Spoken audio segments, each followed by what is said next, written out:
the ashes. The spirits light up the night, looking down the edge of forever. So stop me or take my advice. Now, from the Untold Radio Network, it's Untold Radio AM with Doug and Alex Hychak.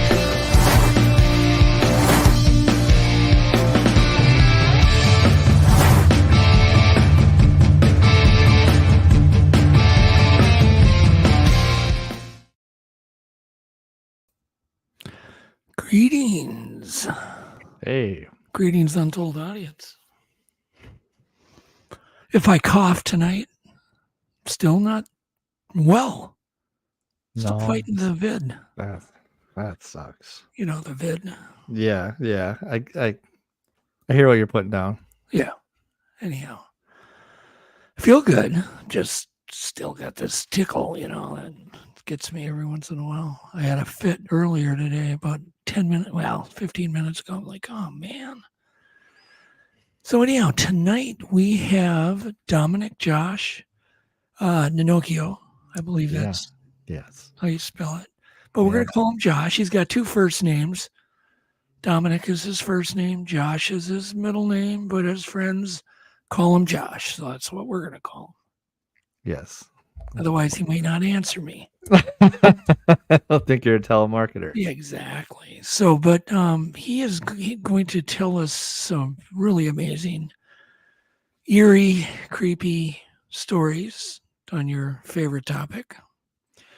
And so tonight's kind of a story night, and maybe we won't learn a whole lot, but we'll hear some good stories. And so tonight, you're definitely, when we get done, get ready to introduce them. You're going to want to turn your lights down a little bit. Yeah, get ready. Grab for a cup of coffee, some hot chocolate, apple cider, something to relax. Exactly. Okay. So how was your week? Good. I haven't talked to you all week. Yeah, it did go by. Bang. And you were super busy, right? Today. Yes, today I was doing interviews in Ohio. Wow. By, remote control. Yeah. So you were directing. Yeah, I guess. Well, we have a director of photography, but I was, we're debating things. Trying to get the best shot, best material. Best lighting, yep. But then tomorrow I've got it more, and then Friday more, Saturday more, Sunday more, and then done. So got a lot of interviews on Friday and Saturday. Okay, so you are stacked. I'll be doing 6 interviews, I think, yeah. With scientists, so it's kind of cool, and it's a rare thing, so you take advantage of it. Exactly. Right.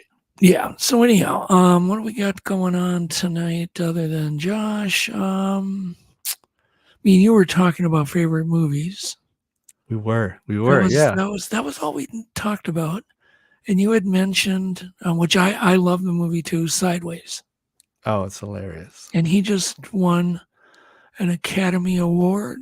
Or no, Golden Globe. Golden Globe. I don't know if it's for some new role. I didn't even don't remember. And that's Paul Giamatti. How do you say his last name? I think it's Giamatti. Giamatti, yeah, that's it. Yeah. Anyhow, it's a good oldie but goodie. It's a good movie to watch around Christmas. It's chill. Yeah, it's funny. Funny. They're getting all sorts of trouble. Okay, so tonight we'll just warm our brains up with a bunch of weird stuff. Have you ever heard of Thunderstorm asthma? I have not. No, this is a dumb time of year to bring this up, but I just heard about this. Literally, Ken Bowlesby brought this up to me, sent me an article on it, and I was like, "Ooh, this is really interesting."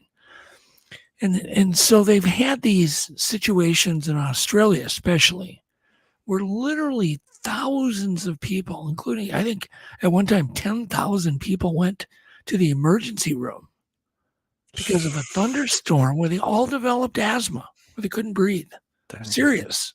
Insane. I mean, you just don't go to the emergency room because you're just having a little hard time breathing. You go when you really cannot breathe. And so what I learned from this is apparently a ton of pollen goes up in the upper atmosphere during a supercell, bad thunderstorm, and gets kind of ground up from them colliding against the particles, colliding, maybe hail rubbing on them, banging into these pollen particles, which are like packets. And then there's particles in these packets. So apparently then when it rains down, you breathe in a lot of really fine particulate. So super fine particle. Allergies, then you really go down. So I thought that was interesting. So I sent you a clip. And maybe it's a very short news clip. But go ahead and play this. Video 1.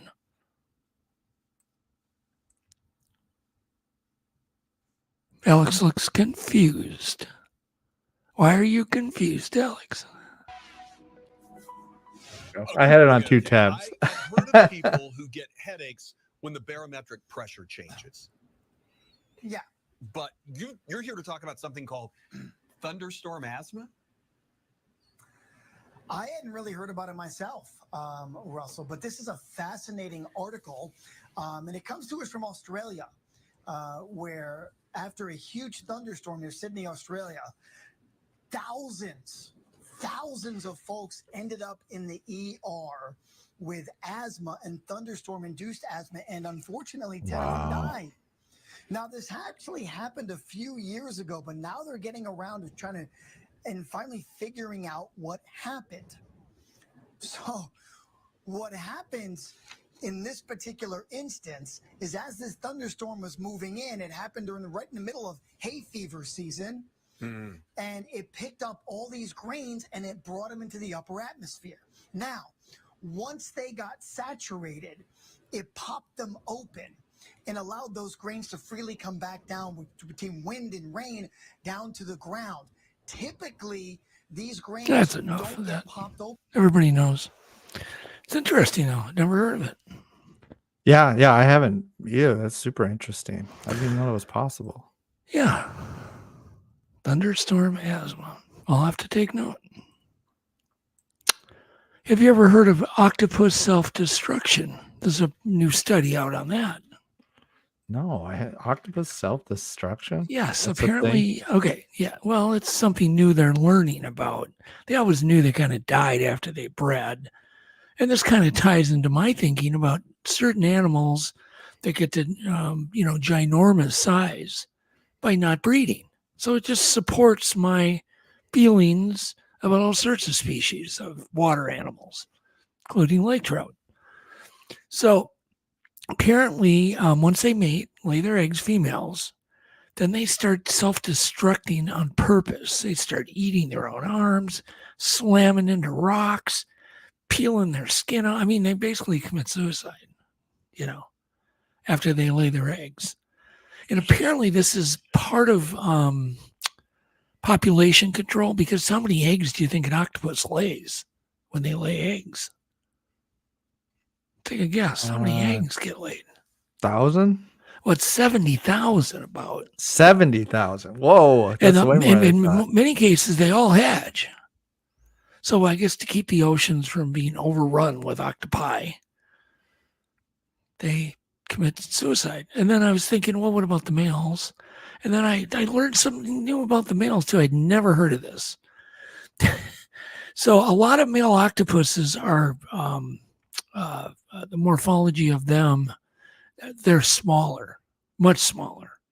In one case of one octopus, and I wrote the name down, not that it matters, is the female's 10,000 to 1, his size. He's 1 inch, she's 6.5 inches. And in weight, she's 10,000 to 1. And he has to mate with this thing. Right? That sounds So one way that challenging. they've managed to at least survive the mating is to have all of a sudden another arm will grow, which is really their penis. And then it detaches and starts swimming towards the female on its own. Oh, that's handy. Yeah, isn't that handy? So, and there's a name for this. I don't want to get into too much details. Let me look here. It's called I don't know if I can pronounce it, an endocotylith. Endocotylith. It's quite the magician move. Yeah. So, yes, men, if you're listening, octopuses have a very strange advantage. But then after this all happens and their DNA is delivered, if you know what I mean, they then start aging quick. Really quick. Like in 3 days, they can be dead from old age. But what they learned is if they isolate them where they can't mate, they don't die. And the reason the females die, they found a specific situation that happens, kind of weird. Cholesterol starts growing around their optic nerves on their forehead, between their eyes. It basically penetrates into their optic nerves, drives them crazy, and they start, doing this self-destructive behavior. That is so and here we wild. we just thought cholesterol was to plug our arteries. It's to drive octopuses crazy. Yeah. It's fascinating. And it's interesting how that cholesterol affects their behavior, drives them insane, I guess. So take note. You lose your temper, maybe your cholesterol's just high. That's where it's coming from. I don't know. It's interesting. It's a good theory. It's interesting stuff. Anyhow, but if you're an octopus and you don't mate, it says you can live to 6 years. I call BS.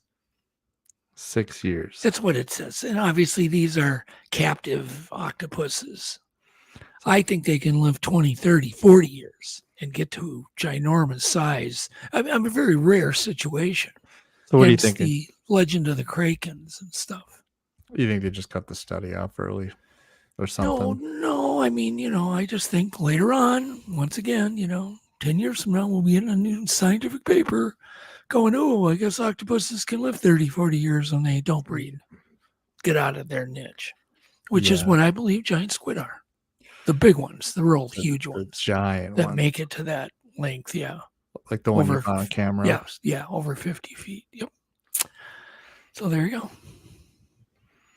go. Just all tied together. It's just fascinating. Yeah, but could you imagine this thing detaching from you and then swimming? Yeah. I don't know if I'd pull that party trick. I'm telling you, octopus and squid, they're alien animals. They are. They are. They're aliens. If anything is. Yep. And for anybody who owns gold, gold hit the all-time record high. Never hit this much. And that happened on Monday. And it, of course, based on what they think may be high interest rates, but it jumped 3% on Monday, started to reach $2,135 an ounce. And I remember my dad was telling me to buy gold at $300 an ounce. Should have listened to him. Right. The previous record was 2,072. That happened in 2020. So now the price just fell again down to 2023. So gold can be volatile, but generally it goes up. Speaking of gold things, they found a mosquito embedded in this gold and amber. And they learned something new about mosquitoes. If I can get through this, hold on. What did they learn? Oh, man. I'm so sorry, everybody. Okay. So this is the oldest mosquito fossil ever found, right? This one's 130, not this one, but they found one 130 million years old. So they have this 130 million year old mosquito preserved. Complete detail. Probably blood in it too. They probably can, do Jurassic Park from the blood in the mosquito if it bit, a Tyrannosaurus Rex or something. Do you think we'll ever see a live dinosaur with the DNA? Well, I think you will. I think you're young enough. Sure. Absolutely. I might. Yeah. Certainly maybe some Pleistocene animal. I think I've got a good chance at witnessing a mammoth. It'd be cool. And that's going to end poorly, right? No, I don't think so. I don't be cool as heck. That Okay. would be cool. Okay, but anyhow, so here's what they learned. Yes. This is what they learned. Well, they learned that this was a male mosquito, but it had the proboscis or the stinger, the poker, the sucker, whatever you want to call the thing. It had one of those, and generally males don't have those. So they learned back 130 million years ago, male mosquitoes probably had the suckers, the pokers. The pokers. Not that anybody cares. Did you care? You probably don't care. I care. I think I didn't know that much about mosquitoes and amber. Yeah, the first thing you're gonna do when you get done with the podcast is run down and tell Ilse about how male mosquitoes used to have proboscis. Yes. Okay, but anyhow, but normally they are only found on female mosquitoes. Male mosquitoes generally don't even eat. Don't do anything. They fertilize the female, and that's the end of it. It's kind of like mayflies. They don't have any mouth parts either. That's so weird. Imagine being born and never get to eat. Oh man, what else are you gonna do with your time? Well, that's what they're born to mate and then die.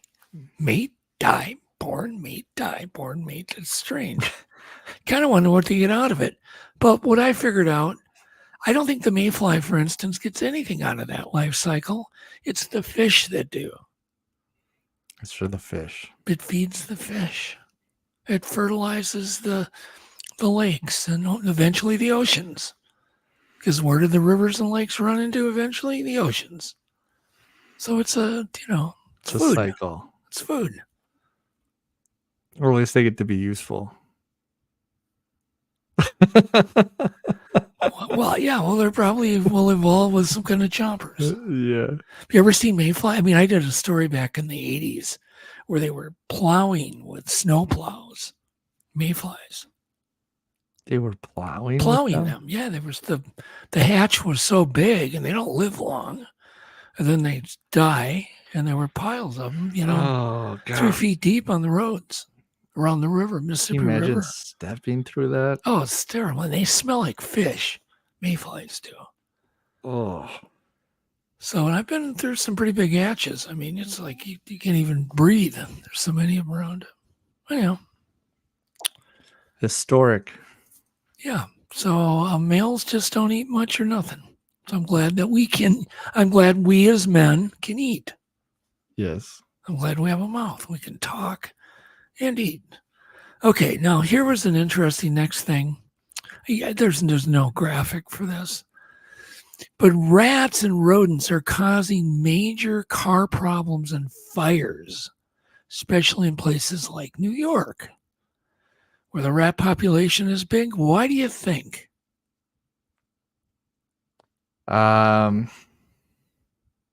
There's got to be a bunch of them, right? Well, yeah, but why would they cause car fires?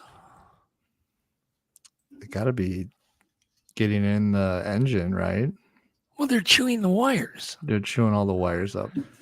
Why are they chewing all the wires up now? Well, because some brilliant person had the idea to make vegetable-based plastic.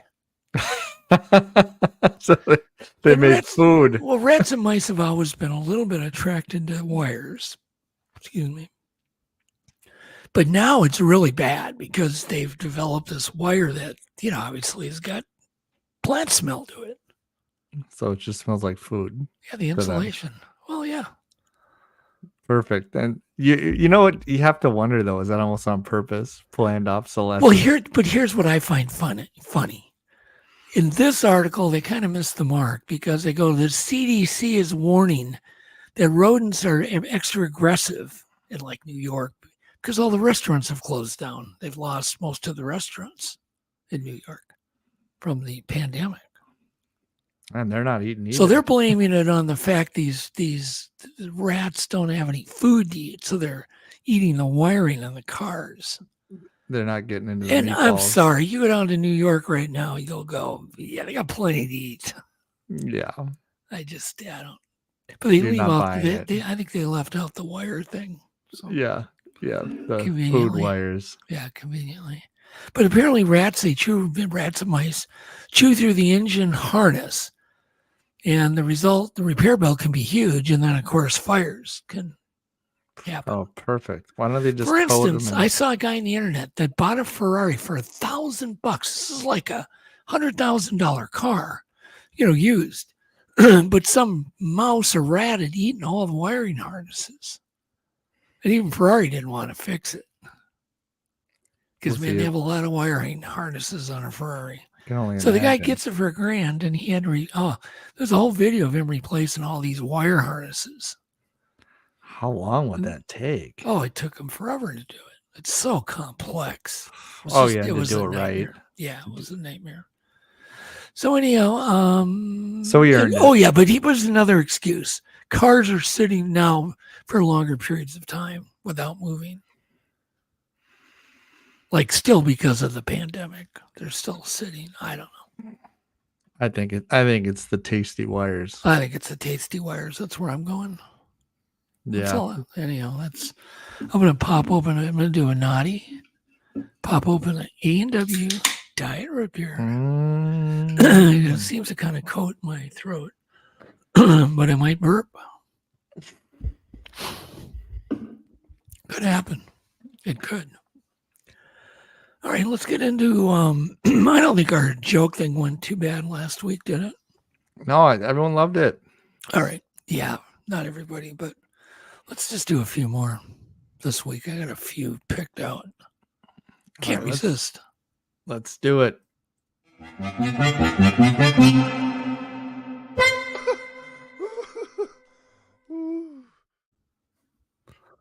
All right, I'm going to mute. Clear my throat.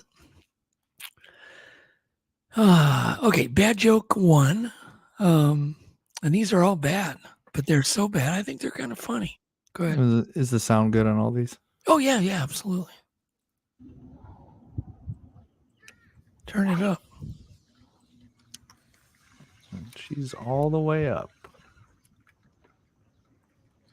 Would you rather eat a goat or a matter baby? A matter baby? What's the matter, baby? What's the matter, baby? Nothing, sweetheart. What's the matter with you? I don't have a goat. Got Alex to smile. 1 second. And we got Alex to smile and a fake laugh. Okay. Fake laugh. All right. Bad joke number 2. What did the fisherman say to the magician? Pick a god, any god. Oh my If god. you're from Boston, that's probably not funny.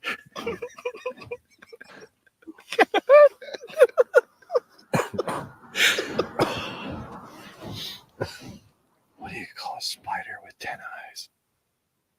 A spider.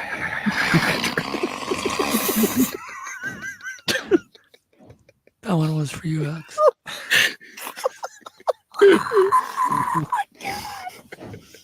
Their laughter is what's funny.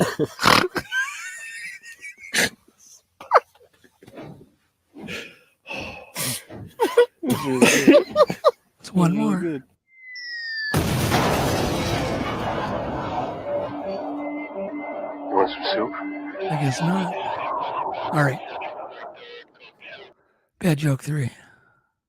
That didn't even make Alex do a fake smile. Bad joke 3. We'll see if this one will do him. What do you call a fake noodle? What's that? An imposter. Oh dear. That's an imposter. We got Alex's fake laugh. A teenage hen that's a big disappointment to her father. Chicken strips. I didn't even get that. Did you? Did you get that? Yeah, because it's strips. Strips. Chicken. I don't get it. Still don't get it. What do you not want your daughter to do? Huh? Oh. Oh, okay. Oh, why couldn't the sesame seed leave the gambling casino? Because because he was on a roll. Stupid. All right, that's enough of that. I'm giving them the hook. They're getting the hook. All right. There's a couple of funny clips. They're real short. We got to get Alex to laugh. That's the challenge. Oh, their helmets got caught. Look at that. Oh no. Alaric Jackson saying, I didn't do a thing. Looks like he bit his head. You can blame John Ayers on that one. He does not have to play the rest of the game with Myles Garrett. There you go. All right. That didn't even get him to do anything. You can blame John on that one. Funny clip 2. This one I think is funny. Husband always makes fun of the huge cup she carries around all day. So when she came home, he had one of his own now. And a reaction seeing it is hilarious.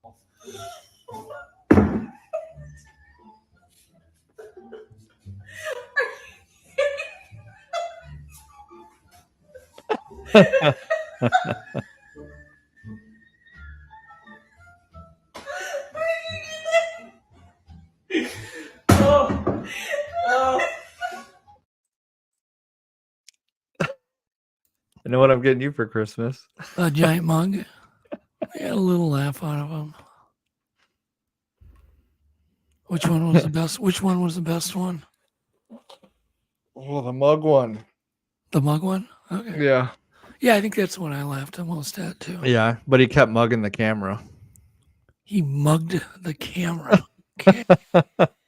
So you know how we all every day. This is something we all do almost every single day. Even when we're camping nowadays. What do we use? We use a remote control. Right? We do. I did a little research on remote controls because I thought this is something we all use every day. And I remember the days before there were any. Yeah, that must have been a dark time. It was a dark, dark, dark time when you had to get up and flip between one of the 2-3 channels we had with the tinfoil on the antenna. Oh, Forget about the accessory tinfoil that we had to wrap on the antenna. You missed all that. Anyhow, so I thought, okay, let's do some trivia. And I did. It's not that much, but what I found is pretty interesting. Especially one of these things, man. It's mind-blowing.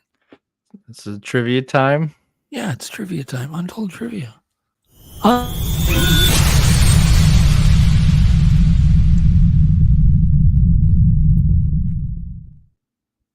Not only is it trivia, it's just on one topic. So you can tune in, Alex. See what you did there.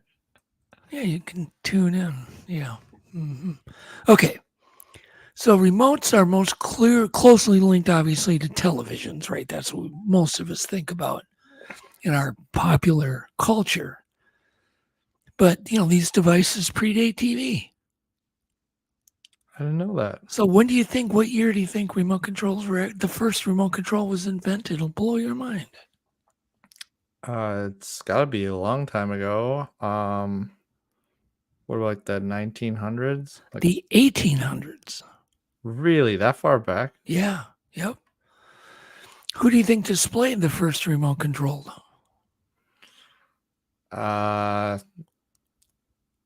Alexander Graham Bell? No, Tesla. Tesla. Oh, Tesla. Yeah, the Serbian himself. Oh, of course. Yeah, and he displayed the first wireless remote control. It was unveiled at the Madison Square Garden in New York City in 1898. 1898. Yeah, isn't that cool? So, and what did they call the first remote control? They didn't call remote controls. What were they called back then? No cheating. Maybe like a wireless switch. They called it teleautomation. Teleautomation. Teleautomation. That's what I'm going to call my remote now. By the way, Grasshopper got the Tesla on that question. Very good. So in this first demonstration, Tesla did what to demonstrate this wireless remote control? What do you think he did? How about he turned on a remote controlled fan on and off? No, he had these little miniature boats. He had boats. Little boats. Really, Filled like them with like radio almost waves. like little RC boats. Yeah, right. They were RC boats, and he had a little metal antenna on them, and he called it tele-automation. And how far back was this? You said that it was 1898. I just told you. That's just so hard to believe. It's so far back. But his remote control was a complete flop financially. It was a flop. No one Well, cares. when you're doing it for an expensive toy, Yeah. I guess Isn't that sad? He was like a genius. I heard he Oh, died that poor. poor guy. He just, no matter what he did, it just didn't work out, right? Okay, so the first remote controls really hit hard into consumers in the 1930s, right? That's when they were more common. You could buy them. And they had them for garage door openers, model airplanes, and they came with remote controls. Other products followed suit, but this was still obviously the beginning of, remote control culture. And then obviously just completely altered, everything, obviously, as it caught on. I couldn't imagine getting out anymore and lifting my garage door up, right? I mean, that's a remote. It's a simple remote. Okay, but here's where it gets interesting. What device saw the first remote use in the 1930s? So it's 1930s. What was it first used for? Like a phonograph or something like that. No, it was for radios. Okay, Old radio. AM radios, yeah. Tube radios. What were those like? Tube radio? Yeah. They were weird. I fixed one when I was a kid for my grandfather. And I went down, I just pulled the burnt tube out, and I went down to the drugstore, and they had tubes in stock at the drugstore. They gave me a new one that matched the tube I had in my hand. And when I'm like 6 years old, 7 years old, and I come back and I put it in, and he came back, got home from work, and I'm like, turned his radio on. It hadn't been working for 20, 30 years. And so ever since then, he always thought I was a genius, even though it didn't take any smarts at all. So I didn't tell him the story. All he knows, he came home and it worked. So he just thought it worked one night. Magic night, little Douglas. He said, "Little Douglas fixed my radio," and he loved that radio. But he would never fix anything. A vacuum cleaner broke. That was the end of it. He would sit there. He wasn't doing either. 10 years. The switch clicked. He was good. He grew up in the Depression. Yeah. All right. So when was the first TV remote? The first TV remote? Yep. When was it? What year? 1940? 1950. I don't think they had TV in 1940. It must have been a time traveler. We'll do that another day. Okay, so it was made by Zenith, and it was called the Lazy Bone Remote. Unfortunately, it had a cable. I went to the TV. Still a remote, but it wasn't wireless. So, it was so people tripped on it and broke their ankles all the time. I know. Then they would need to use the remote. Well, yeah. They're increasing demand. Exactly. They were increasing demand. Exactly. Could you imagine a long cable stretched across the room? And how's that right in front of your living room? Yeah. So apparently many twisted ankles happen, as did channels. Okay. So here's where it gets really weird. So then in the mid-1950s, Zenith engineer Eugene Pauly devised the Flashmatic TV remote, which used directional flashes of light to control the television, right? Similar to kind of what we have now with IR. But there were 4 sensors on the TV, right? And apparently sunlight screwed it up, ceiling lights, all the stuff screwed it up. So the answer then was to create something that didn't use light, right? Because you can imagine, if, there's all these sensors, someone flips the light on and the channel changes. That wasn't working out too well. No, Just didn't not at work all. out. People were PO'd about it. So then out comes the strangest remote for a TV. It came out in 1956. They called it the Space Command Control. But wait till you hear about this. So it employed a high-frequency ultrasonic sound, right, instead of light. So basically they had these little posts that stuck up out of the remote, like little tuning forks, and you had a hammer, and you would hammer one for the channel change or one for the volume or whatever. And could you imagine that not working out too well? Can you imagine sitting on your remote? How does that work when you have a dog? Well, what would work fine with a dog? With your banging these, you imagine banging these posts on your remote? But I'm just with saying, a like, hammer. Could you hear them? Like, could dogs hear them? Like, Oh, I'm sure you could hear them. I don't know. I'm gonna look and see if I can buy one. Might be one on eBay. Hook one up. The old Space Command remote. Yeah. Hook one up to your 4K TV. Oh, God, yeah. Anyhow, so that didn't work out too well. And the thing didn't require batteries though, because you just banged it with a hammer. It had one rod for the on and off, for the power functions. And there was no volume control.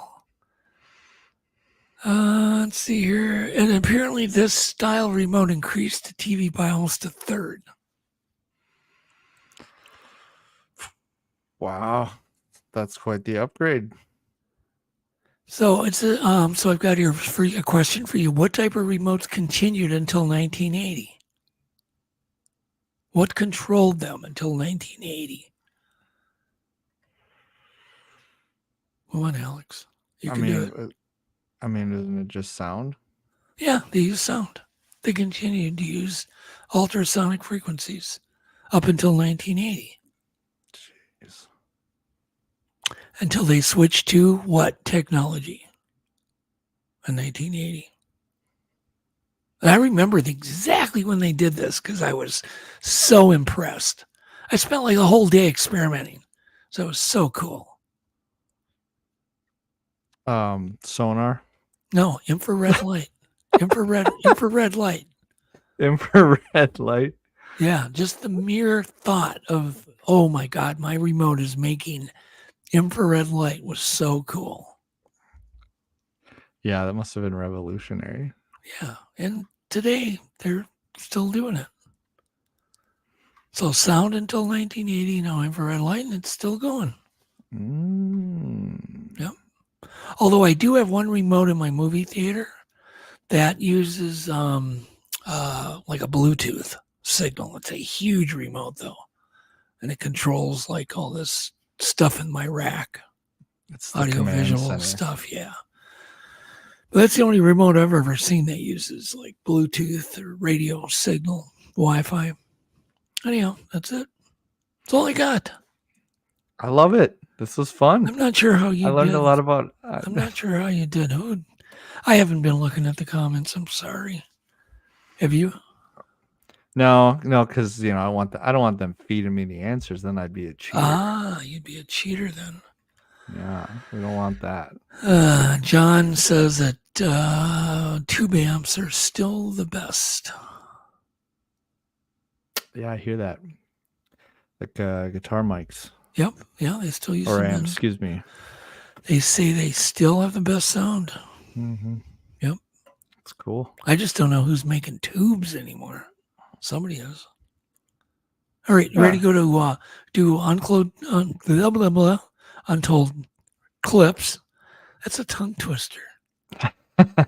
Untold clip picks, and then we're going to bring on Josh.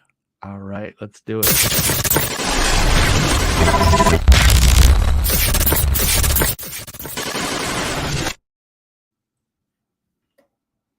Clip 1, sound is good. I just, I wanted to play this. It's another little bit from a UFO conference, press conference, as this topic kind of expands. And there's a little bit more released. And I was wondering, were they told what they could say? I would imagine they were. Go ahead and play it. Sounds good.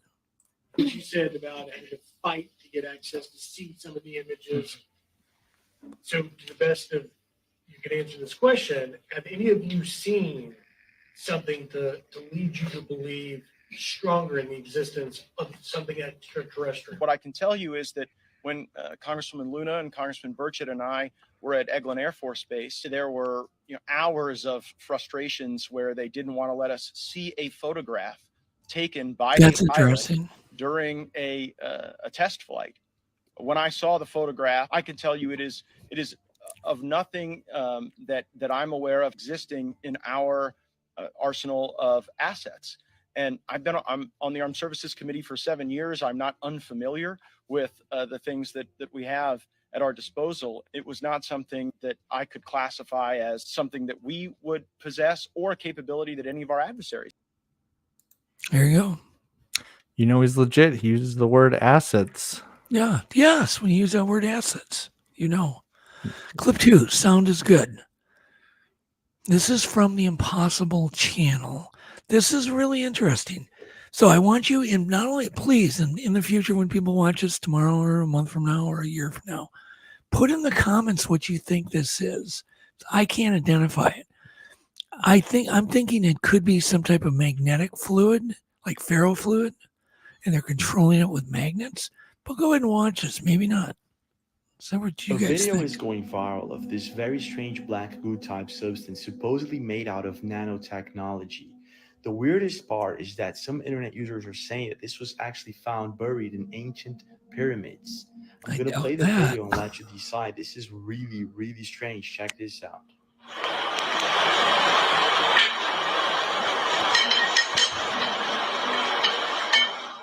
So he's banging a gold ring. That's me when I see gold. Yeah. I just can't identify it, but if it's some type of magnetic gel, somebody could be controlling it from the bottom. In order for me to buy into that, you'd have to show it to me underneath the plate and get a wide shot. It's interesting. Look at that. What? I mean, it could just have magnetic clips in, but gold isn't magnetic, so I don't know. Anybody know what that is? Do you know what that is?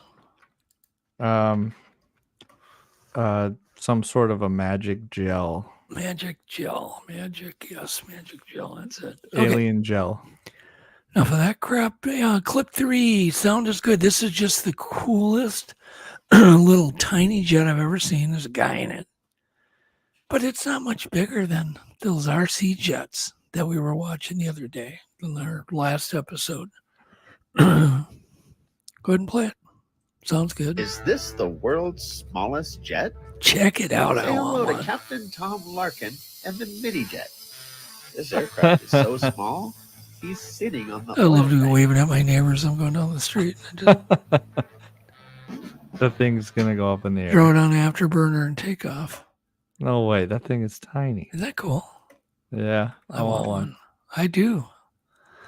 Clip 4, sound is good. This may be the coolest animal on Earth and it's from space and fits with what we were talking about earlier. Go ahead and play it.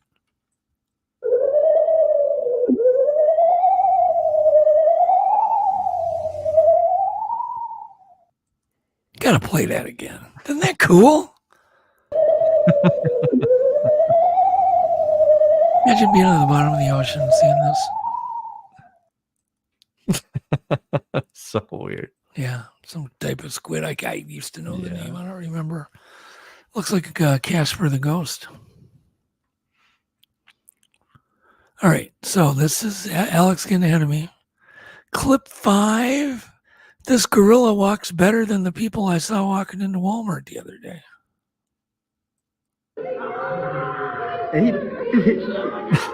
Who to let Caesar out, man? Look at Caesar. Yeah.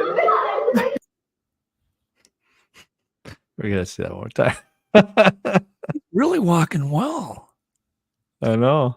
Right. He's got better posture than me. He's got the arm swing going.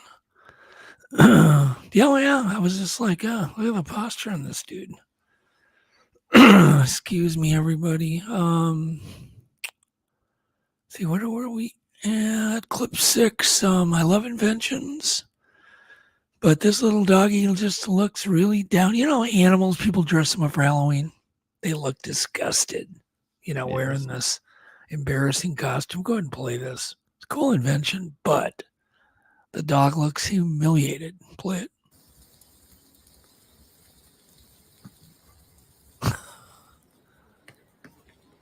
There you go. A little rain jacket for your cat. Doesn't he look disgusted? Yeah, it does. Okay. This one is cool because Thomas Mulligan from his channel explains really how quick the speed of light is. Gives you a lot of really good perspective and examples. I think everybody can appreciate clip 7. Sounds good. Yeah, let me see if I can grab it. It looks like that was a duplicate of the previous link. Oh no. Yeah, I didn't get it. You didn't get it? No, it's 6 okay. and 7 are the same. But I got the next one. All right, sounds good. This is interesting. This guy sculptures these by hand. I know you can do this. There's some service that will miniaturize you. I see people getting superhero dolls of themselves. I don't think he's using this technique. I think he's doing these. Well, maybe he is. But I think he's just doing these. But you got to watch this. Some of these are just so dead on. Realistic mini celebrity sculptures. Talented artist YJ makes some of the most lifelike celebrity sculptures we've ever seen. He handcrafts incredibly detailed figures of popular movie stars and musicians. It's a lengthy process that requires intense attention to detail and patience. Wow. First, he delicately sculpts the various features of the celebrity's So head, he's doing this by including the hand. face and hair. Jeez.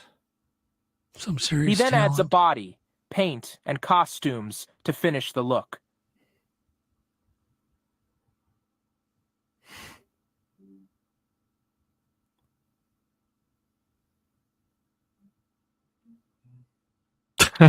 That's Tom Hanks. It's so crazy. Who would you like to see the artist make next? Alex. What is that, like a $5,000 doll? Yeah, I would imagine they're not cheap. Clip 9. Sound is good. This is really cool Blue Angel footage from inside the cockpit. These guys are amazing. So here's a POV look when you go to the airship.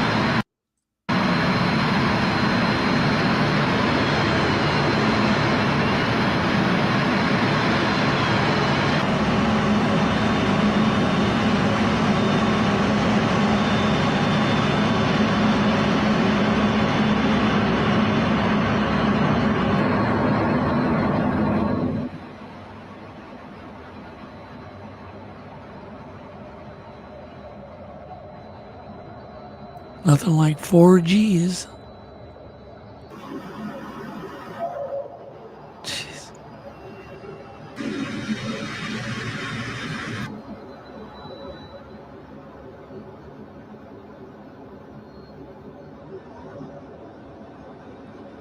I don't think I've ever seen footage of these daredevils from the cockpit like this.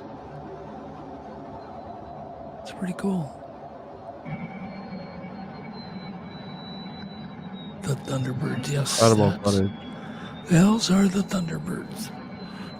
Every time I go to see the Thunder, I saw them when I was a kid, but every time I go to see the Thunderbirds, man, I somehow it happens.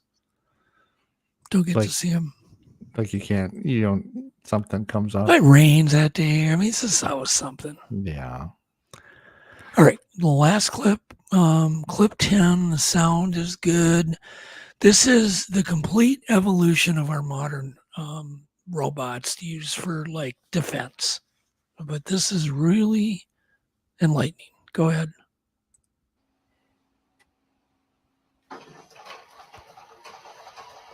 (2009). I remember being impressed with that, going, "Oh wow, look at that." That's not that long ago.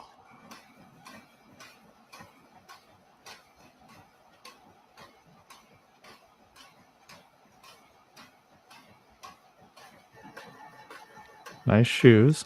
Yeah, that's nice. Okay, we're already. They now evolving. have a boxing robot that can geez. box, a boxer, a pro boxer, which is really getting crazy. So there's 2011. 2 years later,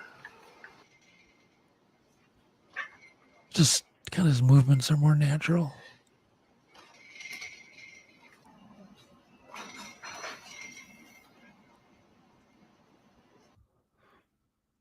So creepy.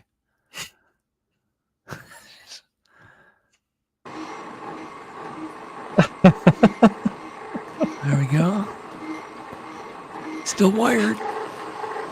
I don't know if he can keep his balance. He's got the cable on the back.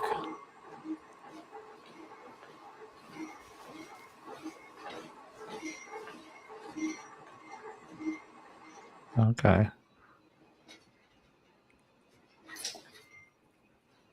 It's a little stiff.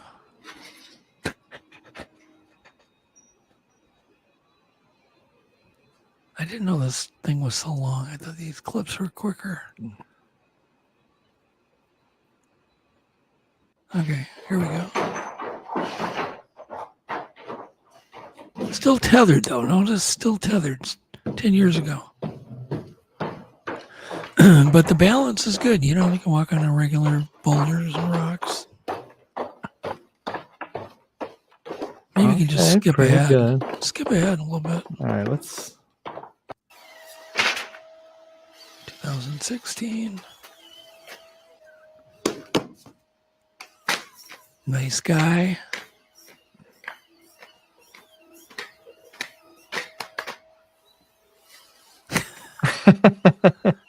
Dang it.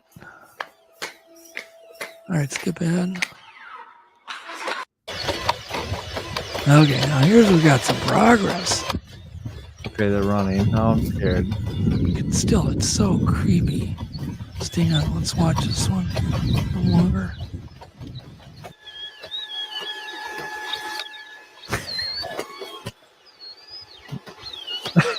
Very nice. That's the way I get out of bed in the morning, just like that.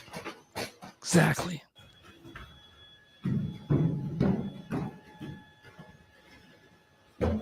So this is impressive.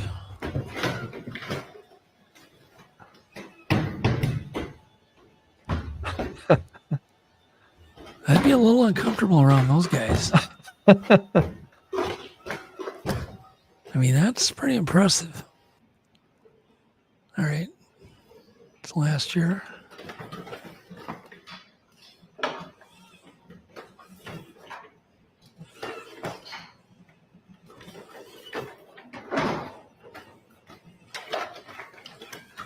I could use this dude around the house. All right, skip ahead to the last. I had the idea. Completely autonomous. There you go. You can throw things at you. Go ahead. Nice.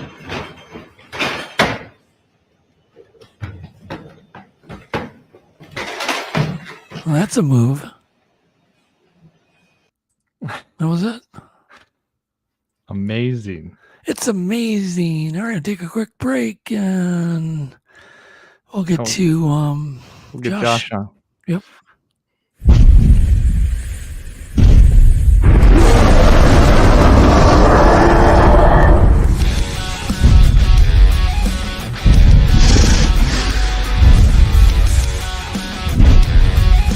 Hello Hello, everybody out there in Untold Radio Land. Happy holidays. This is Brendan Brown, host of the fastest 30 minutes in the cryptid world, This Week in Bigfoot.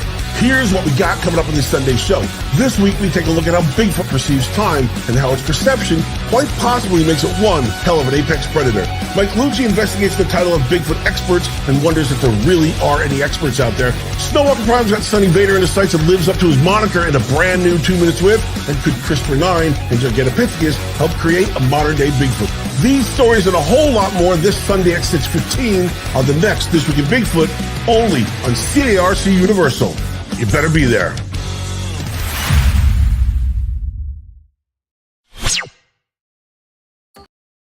Hangar One Publishing. Books that explore the unknown. They're after my story. Legends leap off the pages of our books. You think you're the only one? They're under my heels too. From UFOs to cryptids, Bigfoot and Beyond. Who's behind all this? Hangar One Publishing, where every legend is revealed. It's Hangar One Publishing. They're unraveling all of our mysteries. Dive in. Real videos, sights, and sounds with our immersive book technology. I guess our secrets are out now. But in the best possible way. From Bigfoot tracks to galactic trails, we cover it all. We should get out of here before it's too late. You're right, let's plan. Escaping reality. Dive into ours. Hangar One Publishing. Revealing the universe's best-kept secrets, one book at a time.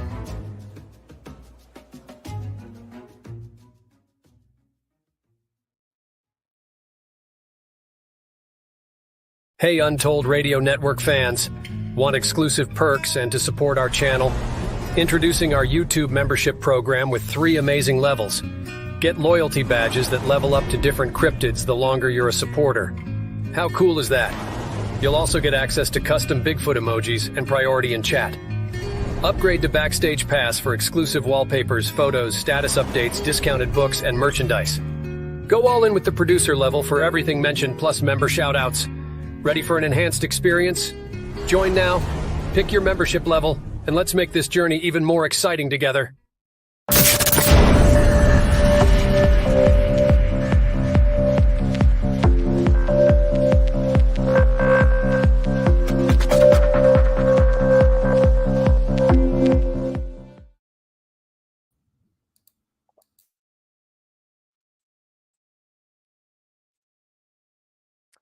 Are you muted? I am. I said, Heidi ho, we're back. All right, let's. So, let's get into Josh. I do want to say hi to a few people. I see we have Brendan in. I'm going to talk to Brendan tomorrow. Very cool. We got John Branachuk. We've got Helton, Planet 412. Just Steve, Harlan's in. There's all sorts of people. Grandmaster. I haven't seen Grandmaster here before. Somebody new. Very cool. Very cool. Mary R. That goes on. Anyhow, so Josh, I know I'm screw up his last name. Nanocchio is coming on. He's amazing. He tells very chilling stories. Yes. He's a really good storyteller. I just saw him literally this morning by accident on my TikTok feed. Of course, you can't avoid this guy. He's everywhere. Yeah. He's killing it. We're having him on tonight. Perfect.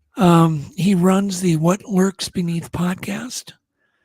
He specializes in storytelling of the mysterious and supernatural, covers the unexplained, strange disappearances, eyewitness accounts of the supernatural, and more. So let's give Josh a warm welcome. Hey, everyone, what's going on? Oh my God. You sure look good there. You got you lit and everything. So if you haven't turned those damn lights down, hit some light switches and get some of them off here, because you're going to want to do that. Just kind of get the mood here. Oh, yeah. So it's really good to meet you. I hear really a lot of wonderful things about you, and just that you're a great guy, and And I've been watching some of your episodes. Caught a TikTok I just mentioned, totally by accident. I think it's by accident, but I was wondering, are they spying on me? You know? Well, fortunately, this niche is pretty small, and honestly, it just it's like marketing. You gotta like get everywhere, get your brand everywhere. Yeah. So that's kind of key.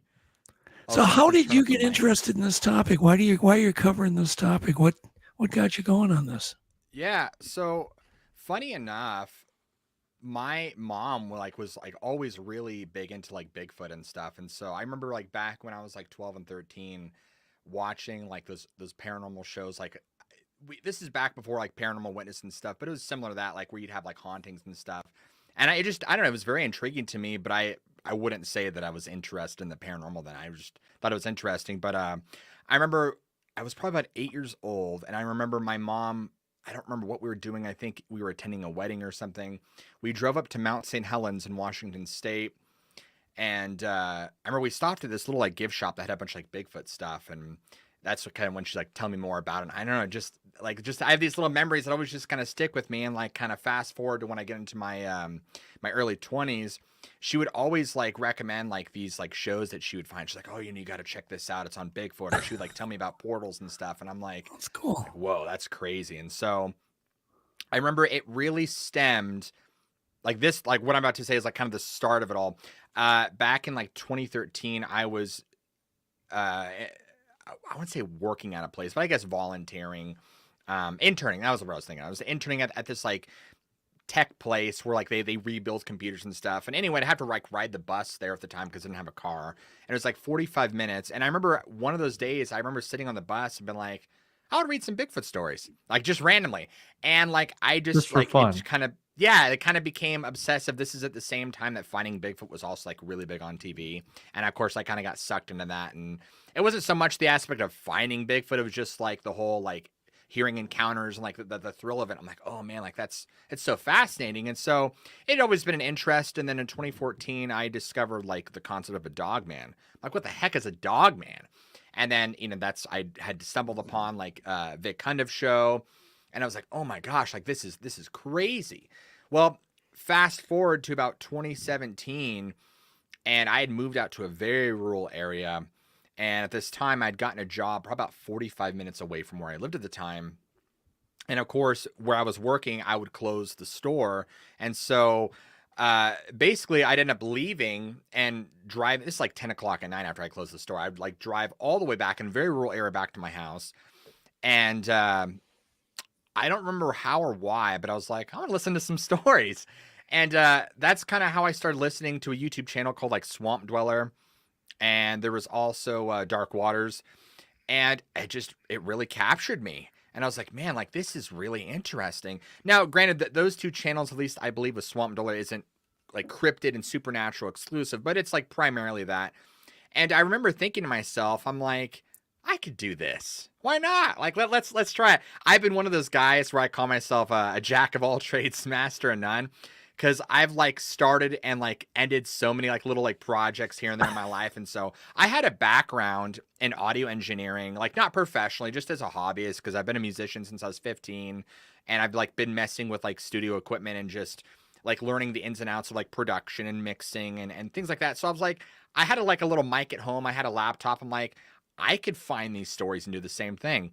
And I remember on the drive back, I can remember the exact spot in the road I was where like the name, I'm thinking like, what do I call the channel? I remember thinking like, what lurks beneath? And I'm like, yeah, it'll work. I wasn't like 100% on it, but I'm like, yeah, why not? Like a name's just a name. I didn't think too much of it. So I'm like, let's just make it happen. And I remember the first episode I ever did, I don't even remember what it was on specifically, but it was like 6 stories. It was like horror stories or something. And it was terrible. It was so bad. Like maybe for like when I get to like 1 million subs, maybe I'll go back and like react to it or something. But like I would literally like sit in my living room with my mic and I'd be like, in 2016, I was 7, and it was just so like, it was so bad. So somehow in that time I managed to get a following. And I think a lot of it came down to was just like, I didn't know what stories to cover. So I'm like, all right, well, I could see already in this niche that Dogman is a huge topic, so maybe I should just start reading some, stories of that. And next thing you know, 4 or 5 months later, I got monetized, and I'm like, oh, like this is like a side job now. Like it's a big thing. And so at the time, like probably a couple months later, I had lost the job that I was working at. And over the course of the summer, as I put like all into YouTube, it kind of just ended up becoming a full-time gig once I learned how to like properly monetize it. And then I'm like, okay, how do I take this to the next level? Well, I'd been finding and like getting all these stories for years that I would just compile. But probably like fast forward to like it's like the end of 2021. Yeah, going into 2022, I was like, you know what? I'm like, I've been doing this for a few years. I'm just, yeah, it's paying the bills, but I'm like, it's so one-dimensional. I'm like, I don't just want to narrate over a still image for every episode. I'm like, it's so like boxed in. I'm like, I want to do a show. And I'm like, how I'm trying to think of all the ways that I would do it, like production wise, like what I would talk about, how I'd like actually like make it a show. And I'm like, I already had a background in like just like being on camera. And so I was already very comfortable with that. And I had the equipment. I'm like, okay, well, I'm like, let's just do it. Let's just make it happen. And so I would literally like take stories and then just like kind of transform it into a third person perspective. Now, fortunately at this time, Mr. Ballin had come out probably back in like 2020. So you still had like the ripple effect from him. So fortunately for me, that actually kind of like ripple hit me. And a lot of people were like, oh, who's this guy trying to be Mr. Ballin? And I'm like, guys, it's not like that. Like I promise I'm like trying to do my own thing here. But like, I almost think that he is kind of the one that really, I don't know if people have done it before him, but he kind of helped like really pick up the standard for like just telling stories on camera in that niche. Cause you had like other people like Bailey Sorn, and there's another gal I can't remember, but they would just like tell true crime stories while doing their makeup. And he kind of had his own thing. And so I think it really kind of set him apart. And now we're seeing some like newer storytellers that are coming out. So like you have like Planet 412 with Matt Emsch, great guy. You have another one called Mr. Mystery Files, like Mr. E Files. His name is Mike, another great up and coming budding storyteller. And then you have another one, The In Between. Another great, and then of course you have the Y File. So you have all these great channels that are now like budding and popping up, which is fantastic. So to kind of tailor back, once I kind of started getting on camera, it kind of just really became a life of its own, and it just started to skyrocket, and people really seem to enjoy this format of doing things. And so it wasn't until like shortly after that is when I kind of started like, okay, this is becoming like a legit business now. Like I got to like build a team to make this like, I don't say like the content great, but to make it better than what it is. Cause there's a time when I was just getting on camera, you could actually see it in my older episodes. I was doing everything myself. Like I would get up at 7 and I'd have to like start the ideation process. And then I would like, do the outline, and I had to cap myself on how much research I can do. Cause I had to have a video out at the end of the day. So I'm like, I'm going to allot myself like 3 hours of research, this much writing, shooting, editing, thumbnail, title, release. And so I was doing like 10, 12-hour days from ideation to publishing, and it was like burning me out. And I'm like, I need to hire like a writer. And so we did that. That's when I came in contact with a beautiful, amazing man by the name of Joshua Cutchin, who is a very, very amazing paranormal author. He's well-renowned in that field. I guess one of his books is actually like a required college reading now. Pretty crazy. And then after finding a few editors, I've kind of settled on the one that I have right now. So really, I run a really small crew, like where I'm at now. There are guys that have they have 10, 20 employees. It's literally just me and 2 other guys. And so Josh is my main writer. When I say writer, I don't mean like writer, but he'll like research and compile it. Because people ask me all the time, they're like, "Are you writing this?" I'm like, "No." And we were able to find a lot of this stuff off the internet. Fortunately for Josh, he's really good friends with, there's a gentleman by the name of Albert Rosales, and he basically has this massive, it's offline. The humanoid report. Yes, massive database. Yeah. And they're like good friends, and so he's constantly like plucking stories out of that. And Josh just has a bunch of books that aren't on the internet that he can like pull from that talk about like ancient stuff. I mean, the dude's a walking compendium of paranormal information. He always jokes with me. He's like, I have trouble remembering my kid's birthday. He's like, but I can tell you about this obscure UFO report in Arizona in like 1971. And so we always laugh about that. And yeah, so it's really just been doing that, and with the editor kind of really like defining like the brand, the style, because you want to have brand continuity in colors and fonts and like how you pace and like what, like if you get a story, that there's actually like a whole art form in terms of like how we turn a story or how we turn information into a story, believe it or not. Well, do you so, have a secret formula, Josh, that you use? Yeah. And when I just say secret, but do you have a certain voice, pacing, all that stuff kind of formulated? Yeah, and I'll actually share it with everyone. So, Okay. a lot of times, what we'll do is it's very specific. So we one thing I've learned and like digging through all my analytics and just seeing what people really respond and enjoy. At the end of the day, people just want the story. That's all they care about. Because there was a period of time where I was trying to give them the whole History Channel spiel, like, oh, in 1776, this guy sailed over here and he encountered. They don't want that. Give them the story. Story 1, blah, blah, blah, blah, story 2, saw a dog, like that. So you got to find a way to like, Okay, so Josh, when you say this story, are you talking about right into the meat of it? They're seeing this dog man, it's coming through the woods, like are you talking about cut right to the center of the story, or like do you want to no, expand actually. on that? So you have to find, this is where you have to get really creative with information. So, and this is something me and like my writers talk about. We're like, okay, there's information, but then there's a way that you tell information that becomes a story, that you turn it into a chronological series of events that has ups and downs and buildups. And so when you think of it that way, you're like, oh, right. Cause you could say, for example, like information, but like, I went to the grocery store, I picked up some bread, some apples, and I came home. That's just information.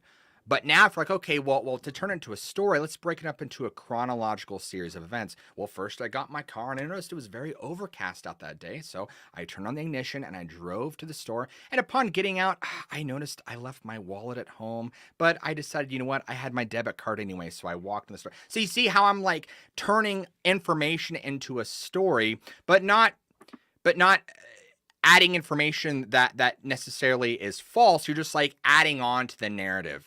And so a lot of times that's a great way how you can turn information into a story. A lot of times if we're researching and we find like an article that's like story information, we'll generally like lead in with the story. And then the information is always like supplemental. Like it always just is like a segue between the next story. And in fact, anybody out there like listening to this, if you watch any of my videos, like in the last, I don't know, like 3-4 months, especially, like you'll definitely, if you really pay attention to that, you'll definitely notice how like everything is that. And that's really key. Honestly, I know people might hear storytelling is king, but it really is. If you could find a way to transform anything into a story versus just information, it's perfect. In fact, another great example is actually the most recent. I was approached by a company called Exter. They make wallets and stuff. They're like, hey, we should do a sponsorship. And I was like, well, I don't really like do sponsorships a whole lot because it just tanks retention. And like no one likes to sit through an ad where it's like, hey, let's first talk about this. Have you guys been looking for an affordable option for wallets? It's like, personally, I would just click off. So I'm like, we have to find a way to integrate that into like a cohesive, like entertaining story. So I just made one up off the top of my head. And so I'm like, all right, what if it's about a guy sitting around the campfire? This alien ship comes over him. It shoots a blue beam down, but he remembers he had his extra wallet. He holds it up. It stops the blue beam. And the reason why is because it was made of premium carbon fiber material. And that platinum leather casing around it just added. See, you're seeing what I'm saying? Like now it's like, whoa, I'm engaged, but like I can like listen to this, keep going. Right. And so that's just how you got to approach it. So it is formulaic in a way, but really it's you can turn anything engaging that way. Hope that answers that question. Yeah. Okay. That's quite a. You definitely have a gift to gab, Josh. Are your stories fictional, combination of based on truth, or are they complete truth? Everything is fake. Okay. No, I'm just kidding. You heard it here, folks. Everything's fake. Yep. No. Everything is left up to interpretation. I say that because I can't verify every story that I get. So I have tons of people who write into me. I have tons of stories that Josh finds. My job, I like to think of it. My job is like, listen, in this day and age, like I just present you what it is, and you got to make of it what you will. I believe that the majority of what I get is hopefully truthful, that like from people that are like coming with genuine experiences. But I know there's also a lot of creepypasta writers out there. I get that. And I know, their stuff slips. Like there's just no way to verify it. So, I mean, really, that's why I'm like, you know what? Just take it with a grain of salt. If anything, you'll be entertained. But the ones that for sure are not, that I can guarantee are like the ones where we talk about events. Those are the ones. For example, like off the top of my head, I keep thinking of Hexam Heads, which is an event back in the 1970s. These kids found these like actual like plaster head. They dug them up, and so there's like a lot of like true cases like that where like there's documentation and you have interviews with the family. But in terms of just eyewitness stories, yeah, you just got to use your discernment. I've had a few that I never aired because I'm like, this is like obviously like really cheesy. But yeah, for the most part, it's like if it's just a written email. Okay. Tell me, what was the cheesiest thing? Oh gosh, where you're just like, I can't do it. All right, I'll spill You're the beans. almost Unfortunately, I was still pretty green, but I decided to read it because I don't know why I made that decision, but I regretted it. I think I took it down. It was this story, and there's no way that this was real. There's no way. So it was this story that someone had apparently experienced. Long story short, they had heard something. I'm trying to remember like the gist of the story. It was at nighttime. They'd heard something in the woods. They put on their I don't say nighttime goggles, but some sort of night thing that they could see, heat vision, whatever it was. And their claim is that they saw two dogmen mating, and that the one had the other one bent over, and as it thrust, it howled. And I'm like, oh my gosh. It was just like, but for whatever reason, I'm like, all right, let's just read it. And people were like, what is this? And after no, it was bad. It was so bad. And after I did it, I was like, yeah, why did I do this? And so like I got rid of it, and I was like, you know what? You could have started a whole new genre of dogman porn. Something. I don't know. I don't know, but I was like, all right, I learned my lesson. I'm a little jaded from that, but I haven't had anything. So hold on. Though. Did you try to make it spooky? No, I don't think in the email, I don't think he's ever like, this really happened. I think he just sent it in, and me being like naive was like, okay, I'll read it, and instantly regretted it. And so luckily that was back when I was a really tiny But how channel. did you feel it was going to play out? Like as you're going through this, are you like, yeah. He didn't air it. Yeah, I was willing to risk it. I was like, I don't know, maybe this will go. I'm like, I don't know. I was like, let's. Yeah, it was terrible. It was so bad. But what if it did blow up? If it did blow up, like, and you released it, you would have been forced to do that. I guess I'd have to start a whole new channel. What howls beneath or something. I don't know. I don't know, man. I'm glad that didn't end up working out. Yeah, someone said, I thought they said 50 Shades of Dogman. Yeah, that's creative. Yeah, so anyway, that's probably the most like what I call my valley right there. But usually I try to give people the benefit, of a doubt, and especially if it's like really detailed. It's the ones that are like, I was driving, I saw something run across the road, I don't know what it was. Use my story. A lot of times like you could really almost kind of feel the authenticity through text or the email when it's like. It depends on the details they give. If they're like, they seem really hesitant about their name, or you can tell like as you're reading it, you're like, wow, like this is somebody reliving an experience as they're typing it out. You kind of just like, after reading so many, you can kind of discern that from some, not all. And so those are the ones that really stick out to me. There's one in particular, I think it's my book actually, where a gentleman had gone on a piece of property in Florida hunting, and they were like attacked by this group of Bigfoot. It's way more long-winded than that, but that's like the short and condensed version. Well, we're going to want to hear some long-winded ones here coming up here. Absolutely. And so you just have ones like that where like, wow, like if that was fake, like, but again, because I know people have asked me, well, how do you verify these? You can't. Anybody can lie. Like you can't. And especially when I reply back to people and I'm like, hey, would you be willing to get on the phone? Or like, do you want to like get on a Zoom? Either just, they ghost you and no reply, or they're like, yeah, like I kind of can, I'm busy. So it's like, whatever, I'm just gonna leave it up to you guys. And so, because all the other channels, everyone's like, well, you just got to use your discernment, and like we tell what we believe to be true. I'm like, you can't. There's no such thing as true unless it just there's no way. So anyway, that's my take on it. Interesting. Well, let's talk about. We'll get back to some other facts and things, but why don't you go ahead and Tell us a story. Put your Josh voice on. All right. And tell us a story. Pretend you're doing your podcast, Josh. Sure. And let's do a story that's give us a you think tease. is good. I told Alex, I said, have Josh pick out a couple of things. Sure. Did you? Yeah, absolutely. Good. In fact, yeah, there we go. Yep. I got it actually right here, folks. You guys can pick it up on Amazon. Yeah, it's there's like over 150 encounters. Like this is the one where I actually like sorted it out by all the different kinds. So there's like aliens, there's Bigfoot, chupacabra, creature, dogman. Like there's 12 different categories.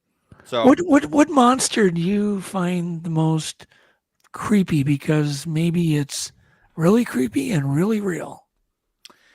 I know I sound so basic saying this, but like for me, it's probably Dogman, just because like the concept of a werewolf looking thing is always terrifying. But I think if I had to probably like put something up to it next to it, if not maybe right underneath it, and this is the story that probably comes out to me, is the scape or swamp reptile thing, reptilian looking being.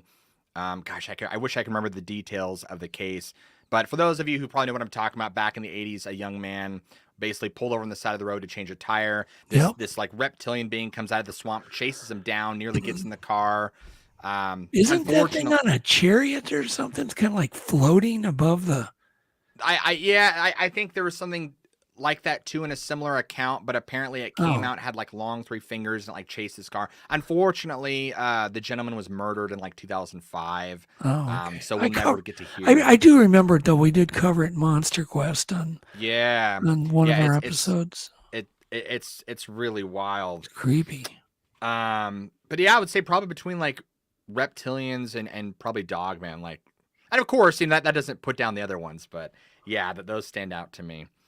Let me see if I can find some good ones. There's all sorts of good ones, so I don't want you guys to think there's like bad ones in here. I'm just gonna maybe try and pick. Here we go. I'll just start at a random one. So in this is actually the Bigfoot section. So this is submitted by an individual by the name of Bradley, and time is unknown, and it's actually in Washington State. Call me crazy, but it's about time I share my story. I was 22 when this happened. I'm 40 now. This was outside the Seattle area when I was visiting a good friend, and we were going for a hike with my big brother, my cousin, and his friend. We were all young adults, 22 to 30 years old. We hiked up a trail about 3 miles long with a river down below us on our left side, thick woods to our right. I remember it was around noon when we started the hike because I had just finished eating lunch with my friend's family before we went hiking. We had been walking for about an hour when my brother said he needed to stop for a minute to rest his leg from hurting since he had injured his knee the previous year. So we all stopped in a small clearing by trees growing and weaving together. Now my brother sat down while my cousin and I stood there talking while waiting on my bro, who was sitting on the ground resting his leg as he complained of it hurting him pretty badly. I felt bad, but there was nothing we could do but allow him to rest.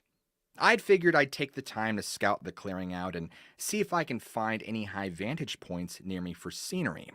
However, there were none. At least, not in this particular spot. We chatted before deciding it was about time to move farther down the trail when I saw something moving through the nearby trees. It looked human-like, but much larger and black. It moved like one solid mass, not gracefully at all. It sounds bizarre, but I thought there's a gorilla out there. But apes don't walk upright. Not like this, do they? Its shoulders were far broader than mine are now, even though I'm 6 feet 1 inches tall, and its head seemed incredibly large. Then suddenly, whatever this thing is, stepped out into full view, right next to where my brother was just sitting. I'll say I've never seen my brother move that fast in his life, even with his injured knee. Call me fortunate or unfortunate, but I believe that what I bore witness to was a living, breathing Sasquatch in the flesh. We saw it from head to toe in the broad daylight. It must have not liked our reaction to seeing it because it let out this reckless scream that was almost blood-curdling, but very deep.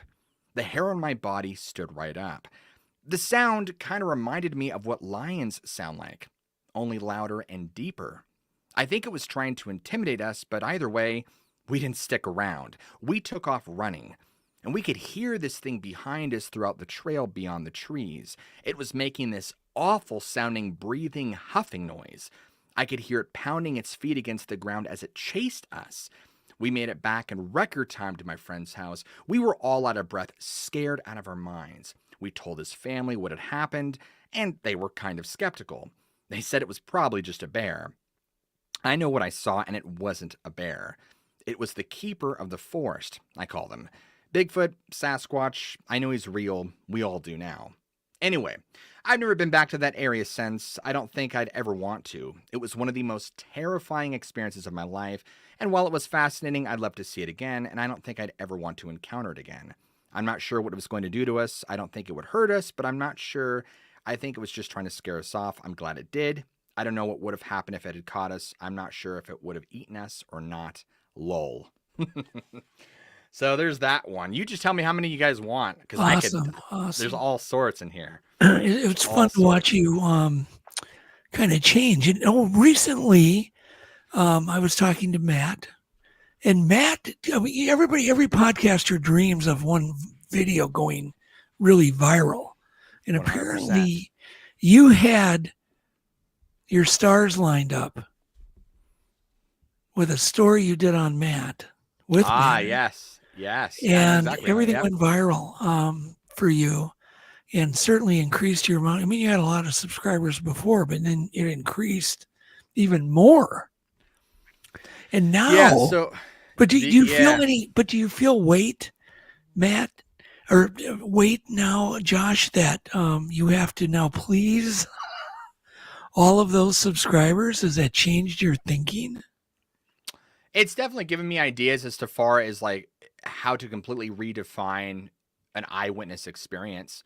Yeah. As I was telling your son Alex here in our little pre-interview, it's funny how a lot of times when people do interviews, it's a lot of the same thing, right? You bring an eyewitness on, or like, you know, a knowledgeable expert, and you kind of go back and forth and you have dialogue, and that's wonderful. I love that format. It's great. But with what I wanted to do was set apart a whole new way to do an interview and to format it, right? And again, we always had the whole like lead with the story in mind. And fortunately for me, like Matt's story, like the interview we had really kind of just lent itself to that. And so it's not like I had to force it to like work in the format. It just worked that way. And so, by the way, everyone, if you guys watched the episode that we're talking about, it's called The Most Terrifying Interview I've Ever Done. Everything I felt during that is 100% genuine. He was so real. He was reliving his experience.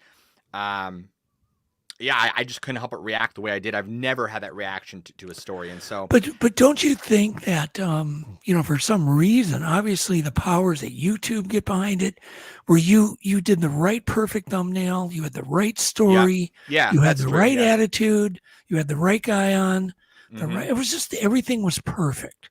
Yep. And you created the perfect storm with that episode. Yep. Yeah. And are you going to be searching for that perfect storm again?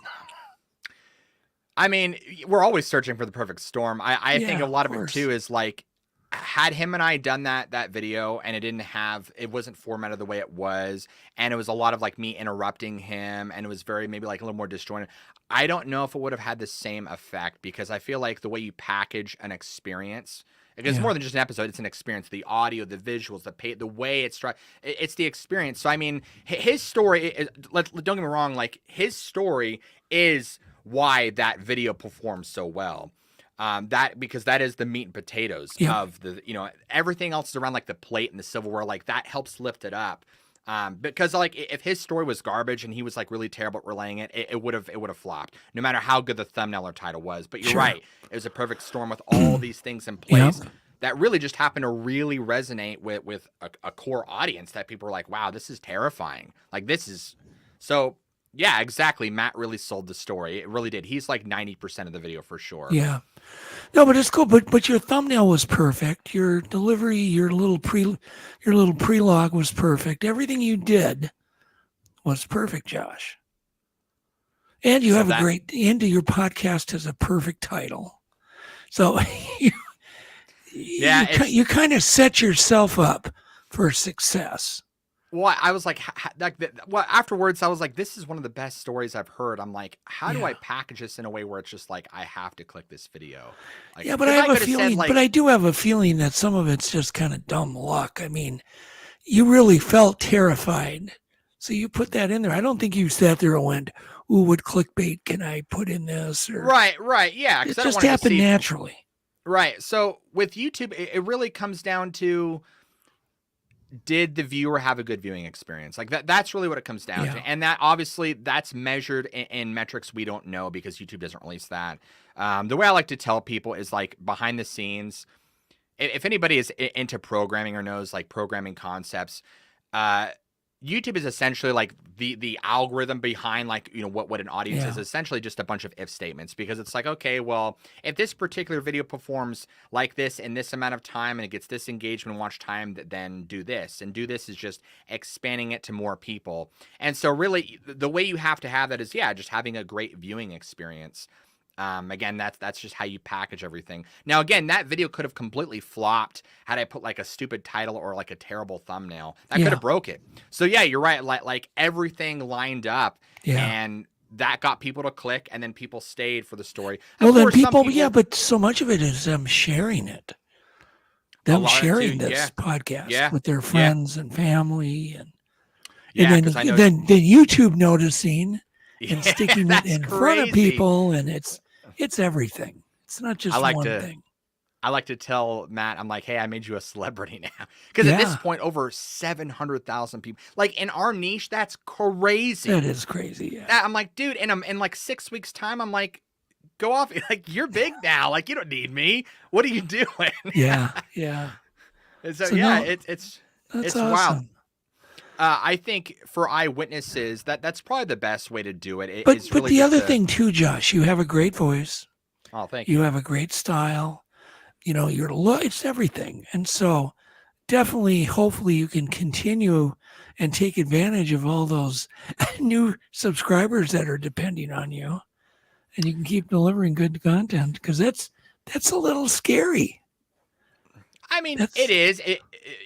I definitely see what you're saying, because it's like, oh, the pressure's on now. But I think they just want you. They want the genuine experience of what the kind of content you produce. And so I think moving forward, interviews are definitely like Matt's video proved to me that, like, okay, people want interviews, like legitimate interviews with eyewitnesses and experts, and they want it in this format. And so I'm like, all right, so that actually, for people that this is actually the first time I'm talking about this, I did one with a man by the name of D.A. Roberts. He's an ex-police officer. We've had D.A. on. He's a friend. Yeah, he went to the LBL a couple years back, and he had some crazy experiences. So that should be out Friday, I hope. And so I'm going to try and like format it the exact same way, where it's just him kind of getting to tell that. And so I think that's the key. He is so sincere. Yeah, he is. You know, I just love his demeanor on what happened to him, and just his whole persona. He's definitely a serious person. Yeah, he just had a lot of great stories to talk about, and he knows a lot about events. Like I had this little list of things that I wrote down next to me, and I'm like, hey, like tell me about this. And he's okay, well, this happened and blah blah blah. And you just kind of go on. I'm like, just keep going, dude. Like this is your episode. Like you go. So we're just trying to rub elbows with you, Josh. Yeah. See my elbow? Yeah, we're just trying to rub elbows. So I'll tell you guys whatever you want to know. I'm an open book, man. Oh my God. But you know, I remember like when I was writing, probably after, you know, when I was doing Monster Quest after episode 1, and they called me and said, dude, you just broke every record and you talk about pressure to do that for a network, and then to go, oh crap, you know, are we going to be able to hold that kind of, you know, ratings? And I'll never forget that pressure. I didn't even sleep. Wow. I mean, there was just no sleep even. It was just, you work. I think most people, and I think you'll react the same way, you work harder. You do, because you do want to please people. I would 100% agree with you. Yeah, no, you're 100% right. Yeah. And it gives you a drive. You drives see the you fruits of big your time. labor. You're like, oh my gosh. And Yep. so you're like, forget sleep, forget family. I'm in grind mode. Like, I Yep. don't care if it ages me like this. I have a mission. I 100% feel that and get what Yeah, you're if you're a saying. type A, you'll react in the right way to these kind of opportunities. And if you're not, you'll fail at it. You know, if your Yeah. person gets lazy, you know, I'm so great, I don't even have to try anymore. It doesn't work. No. Well, as you experienced with Monster Quest, like between seasons, like, you know, you're like, okay, well, you might even like, I don't want to say run out of things to cover, but it's like, there's only so many things that you could possibly, you have to like really kind of start digging, like, okay, like how can we make a great episode out of this? Yeah. Like, what can we do? And then, like you said, to also keep the brand, right? Because Yeah. after like a season, now you've established this is the tier, and you know, you don't want to dip. So, well, how can we make the next season even better? Like, Yeah. you know, who can we interview? How do we do this? And obviously, with what you do, there's a lot more moving parts to make a great final result. But I can imagine that the pressure would be immense to like really put it together. It really was. And something I don't talk about much, but I remember, you know, I'd work till 4 a.m. and get up at least by 8 and then do it all over again every day for 4 years, weekends, every day. And Did you have because it's just so many elements to these things to do things right enough to where right now Monster Quest, based on stuff I'm getting, it's more popular now than it was back when it was fresh. It's insane how the numbers it's doing. I mean, it's people an are iconic hungry. show, man. People are Yeah, it's an hungry for iconic good, show. good content. I think. Go ahead. Well, I was just going to say, back in 2006, when I first started working on the series, there wasn't the awareness of cryptids and the education on these things. So if you believed in cryptids in 2006, you were still kind of considered a nut. Now, It's kind of like UFOs. The whole topic's been elevated. Oh, yeah. It's elevated tremendously. But that's brought you tons of competition. So it's tough to rise above the fray. But I really do think you've got a great thing going, Josh. So based on that, do you want to give us one more? I would really wish people would come up with some good questions, put them in caps for Josh. Do you have a short, creepy story you want to tell? Another one? Yeah, I can dig through here and find a short one for you guys. Yeah, we'd love to hear another one. Absolutely.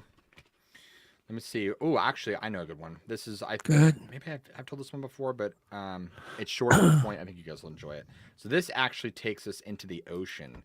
And this has been one that always, I remember like putting it in the book and I'm like, oh, like this it just wigs me out.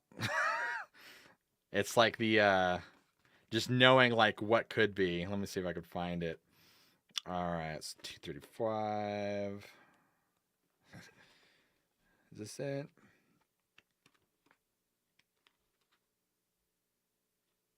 It's Ireland. Ah, here we go.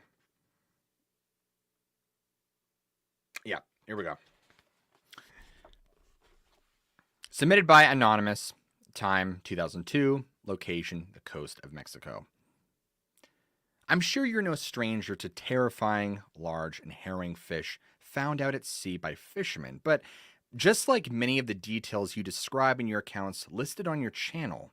Oh, that's just a sentence, never mind. Just like many of the details you describe in your accounts listed on your channel. Well, I too have an interesting story about a very large, what I'll call an unknown fish. While I was cage diving with great white sharks off the coast of Mexico many years back around 2002, to be exact, I'll spare you all the boring details about going out there on the boat, whom I was with, getting suited up, and getting into the cage because that's pretty redundant. But anyway, great white shark diving is something that's amazing. And if you ever get the chance to do it, it's quite a thrill. In fact, I was loving it and having the time of my life. And I'm not really what you'd call an adrenaline junkie or even a thrill seeker. But this was something that I had to cross off my bucket list at least once. Anyway, here's where things become crazy.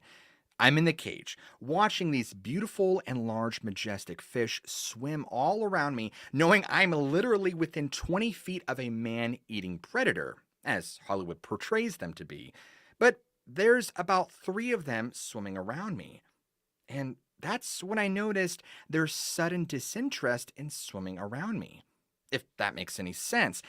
They kind of start to trail off towards the other directions, out into the open ocean. And as I sat there confused, wondering why they're no longer swimming around me, I begin to see that deep below me, underneath me, a very, very large shape was beginning to emerge closer to the surface. Now, at first, I thought this might be a whale, but this shape, whatever it was, never fully surfaced enough that I could really make out any vivid details. All I can really tell you is that it was very, very large. It was a very, very large dark shadow of something, and it seemed to be moving. Maybe it was a craft of some kind. It's hard to say. It looked very long, kind of like if you were to take a sperm whale and enlarge it even more. And I'm terrible at describing things, but the best way I can is it was just some large marine animal or fish, something that was much, much larger than any great white that I've ever seen. But again, I can't give you great details. It never fully surfaced enough, even in the water, that I could really make out what it was. What I can only assume looking back on the event is that this thing approaching us closer to the surface made the great white sharks flee. Now, you tell me what lurks beneath. What's out there in the ocean that the sheer presence of a fish makes even several great white sharks flee? So that's something that's left for another day of mystery, and I'm not kidding when I say the shape of this thing was massive. It engulfed the entire it engulfed the entire view of the underneath of my cage. And again, it was just this black mass. I couldn't tell what it was, but it seemed to go in front of me, below me, and behind me for maybe only about a moment or two before then submerging back down to the depths to where I couldn't see it anymore. After that, the sharks never came back. They stayed gone the rest of the day. And once I went back up to the boat, I didn't tell them what happened. I only mentioned how the sharks just seemed to lose all interest. And that was it. It didn't really scare me as much as it makes me think about all the mysteries the ocean holds. There you go, guys. That is encounter 3 out of the sea monsters and lake monsters section. So, yeah, I think there's probably like about 10 plus encounters in each section. So, oh, very cool. Yeah. Very cool. I love your delivery and your crystal clear delivery. Oh, thank you, sir. Yeah, it's really good. It's, it isn't like you're trying to make it more spooky. Right. You're telling a good story, and it is well written. It's very cool. So there's a couple of questions. One is, have you had any encounters of anything? Ghosts, could be anything that you just can't explain. Yeah. I'll actually tell the one that I've had. I don't know if I'd call it a ghost. It was definitely energy. It was weird. It was very weird. Like I said, I wouldn't go as far as saying it was a spirit. I don't know what it was. So this was back in 2017, I want to say. So my parents were living in a different place there now. It was a house built in the 80s. Like, it wasn't haunted or anything, but it's like the layout is you come to the house and you can go straight, like literally walk their front door, literally go straight, and you go down the hallway and it'd be right at my parents' door. Well, as you're going down the hallway, right before their bedroom door, you can turn left, which would take you to the bathroom. You can turn right, and if you turn right, then you turn right again, there'd be another bedroom, which was actually a bedroom that when we would come and stay at my parents' house, like my daughter would stay in there. And then we had the guest bedroom, which is kind of like what I used for when I would come over. So there's a bed in there. There's like a desk table. I had like a computer that I had set up there. And so I remember during this time, this is during the day, by the way, I was in the guest bedroom. I was sitting at my desk on my computer. The window's right here. There's the doors behind me. We have a light and a fan up here, and I'll this is important. So the fan's off, mind you. Like, there's no airflow, nothing. So it's just everything's still, lights on. And I remember sitting there, and I got the sensation that someone was like looking at me. And it's a very weird thing. And so I remember thinking like, oh, it's probably my dad, because my dad is such a jokester. Like, he's the kind of dad growing up where he would like always like peek his head in the door and just like stare at you like this, you know, and you'd like, Dad, get out of here. And he'd like laugh. Like, that's just how he is, you know, just to be like weird. And so, and he does that, and he still does that. So I immediately was like, oh my gosh. So I went to turn around in my chair to go face the door and tell him to go buzz off. And as soon as I turn around, he's not there, and the door's closed. And so immediately I'm like, that's odd, because I was like locked into whatever I was doing. And then you just kind of get this like, oh, I like, it's like this is strange. So as I turn around and see that the door's closed, before I finish the thought of like, well, that's weird, I literally feel that this breeze, I don't know if you call it, like a rush of air come at me. And it was like it was like a continuous, it's almost like if you put a fan on like really low, and it continuously was hitting me for a few seconds. Really? Like you could feel it. And I'm like, what? And I'm thinking to myself, I'm like, what's happening? And I look down, I'm wearing shorts, mind you, at this time. And I could see the hair on my leg actually reacting to the wind hitting me.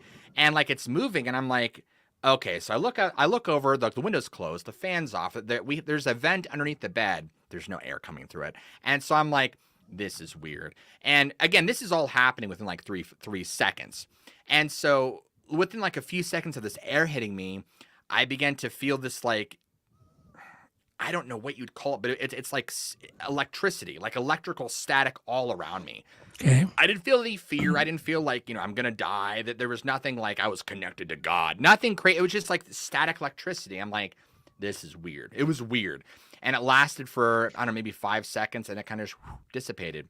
Well, as it turns out, and I can never remember if it was the night before or the night after this happened, but my mom, again, her bed, like, we're separated by a thin wall. It's just, so I'm like right here at the desk, here's the wall, there's her bedroom and her bed. She described that this shadow entity, what she said, actually came up out of the floor and like try to come after her. Again, I don't remember. Okay, was this the same day? The same day, Josh?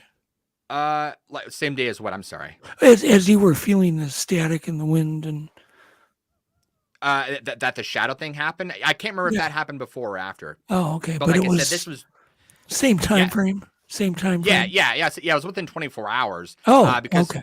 I think it happened before, like the day before, or excuse me, the night before. So I think it happened at night. Then the following day, I had my experience, because after that happened, I was like, that was weird. I've never had like a paranormal thing happen to me, but I'm like, that was weird. I don't know how to like logically even process that. And I told my mom about that, and I remember her telling me like, oh, well, that's interesting, because like last night this happened. So now that I think about it, it had to have been the night before, because then she's like, yeah, this thing came up out of the floor. And I was like, whoa. But I've never seen any like shadow apparitions come up, but there's some like weird background to this. So before they had lived in this place, which they moved in 2017, we're going to rewind back a bit to the year 2016. They lived in an apartment, and this is when I had like lived with them for a time. And during this time, I wasn't married yet. Me and my wife were still dating at this time. We were sitting in my bedroom, and I remember like my dad, he had his desk set up like in the dining room. Like he just used his laptop on the table. I remember he like walked down the hallway into the bedroom, and then he walked back out like with change of clothes. I'm thinking to myself, I'm like, why did he change his clothes? Well, we go out there, and he's still in his outfit previously. And we're like, why did you change your clothes? And he's like, what are you talking about? And my wife and I are like, no, we saw you. Like, you can't, wait, we saw you walk into the bedroom and walk out. Like, what? And he's like, you guys like whacked out. Like there's something wrong with you. Oh, jeez. And so I talked to my mom about it. I'm like, we both saw it. We're sitting there having casual. I mean, he was what, 10 feet away from us? Time like, okay. So we talked to my mom, and she's like, I've seen it too. And we're like, what? She's like, yeah. She's like, I've seen a doppelganger of your father. And she started to tell us what a doppelganger was. And we're like, oh, that's great. We got a doppelganger of my dad going on in the house. That's cool. And then I would see like things out of the corner of my eye. And like, I guess come to find out that like a lot of people who like have shadow people experiences, that's how it starts, is like you see movement out of the corner of your eye. And like when you turn, it won't be there. I'm like, oh, great. But the one thing that like really I don't want to say spooked me, but it was weird. It was probably really early in the morning. I was sitting out in the living room, dining room table actually, and I was sitting in one of those old like wooden chairs that actually has like an opening between the butt part where you sit in the back. And so I was just kind of sitting there hunched over my laptop, and this is the strangest thing. I don't know how else to explain it. I felt a very physical, like someone poked right here on, like right above my butt, like on lower back. And it was so startling. I jumped up out of my chair and yelled because like it scared me. And I literally for a second thought it was my dad who came out of his bedroom, was crawling on all fours up behind me to do this because he would do that kind of thing. And so I was literally getting around to turn on and yell at him. There's nobody there. I'm like, this is weird. This is weird. I didn't imagine it. It was like a jab, but it was like someone like poking you. It didn't feel ice cold. It was like nothing like that. And so I was like, all right, I don't know what's going on here, but this is weird. But that's it. Yeah, that's the extent of any like strange experiences I've had. So well, but it's enough to open your mind up. Yeah, well, 100%. And that's why I'm like, okay, like I've already believed in this stuff before, like I had that. So I'm like, okay, like that, like this is, it's weird because like you know, you're trying to like rationalize it in your own mind, but you're like, you can't rationalize it. Like it doesn't make sense. It is what it is. You just got to accept it. But I'm like, gosh, like, and it weirds me out because I'm like, there's no way it could happen to me, but it happens to you. So have telling these stories and reading so many stories of accounts, somebody says, like reading all the missing people stories, is this something that has an effect on you, on your beliefs? Or is it kind of just Teflon, it just runs off? Yeah, you know, you kind of learn to, there are some stories that I definitely won't go towards. For example, like anything that gets really dark, in terms of like occultism and like anything to do with children, like really bad harm of like young child, I won't touch. Fortunately, there's not a whole lot that I've come across. They exist, but yeah, I don't touch it. I remember I did one episode. It was a mistake. I'd actually never released it. Where it was about like, it was like this castle that was purchased on the East Coast. I wish I could remember the name of the castle. And it somehow turned into an episode about occultism, specifically around that area. And it had to do with the castle and how like there's child sacrifice. And it went to like really terrible detail. And that was back at a time where like I had this writer who'd work with me. I really trusted his writing. He wasn't bad. It's just, he sent that to me and I was like, all right, I'll just read it cold. Like I'll shoot it without having read the script. And I made it through the episode and went into editing, and I was like, you know what? I just don't, I can't, I don't feel right about it. So there is those times, but other than that, I think for me, it like reaffirms my beliefs that like there's more to this veil, you know, like basically we're in a play right now. Like that this doesn't exist. It's just, so it's like the more you read, the more you kind of like build out the puzzle of what all these things are. And so it definitely is a blessing because it allows you to kind of get into research more. I mean, do you believe that Dogman or Bigfoot is real based on previous knowledge, or is this kind of opinion formed, you know, based on all the stories you read and all the accounts you read? Sure. Yeah, I mean, I would definitely say I'm a believer in all these things. Yeah, I feel pretty confident saying that, and mainly just because after you read so many, like I could see like a handful if it was like really like creepy, you know, like really like creepypasta based. I'm like, oh, okay, but it's just, I don't know, like you hear so many accounts of, and like it's funny because my wife and I, we have Christian belief and stuff, but she doesn't like buy into the whole like cryptid thing. Like she thinks it's nonsense, but I'm like, what? Like how? And so she's like, yeah, all these people just make this stuff up. And I was like, it's okay. Like she doesn't do what I do. She's not exposed to the countless amount, like hundreds of accounts that nobody knows each other that have all these like similarities and characteristics that connect. And it's like, okay, like there's clearly something happening here. And then you add in like the weird stories where like good evidence, like photo, video, casts, like you name it, physical is like confiscated and like they're told not to talk about it. And like that there's apparently this whole cover up.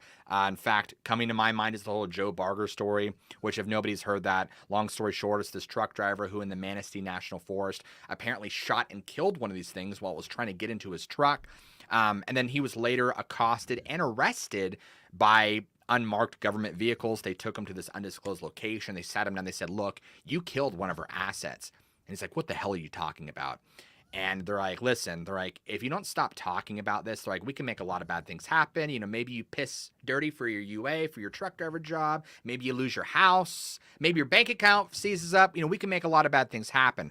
And so it just like you hear this stuff and you're like, my God, like what is going on out there? And of course I can go on, but I'm just trying to keep it short. So it's like, it really like makes me think like, man, like if I didn't believe that there was something going on before, like I definitely do now. But what? Well, that's the great puzzle we're all trying to figure out, man. None of us know. That's why we're doing this. Yeah. See, there was another question. What is the best cryptid evidence you've seen? And that's by Deborah. That's a good question, Deborah. Good job. Oh man, I gotta think about this. I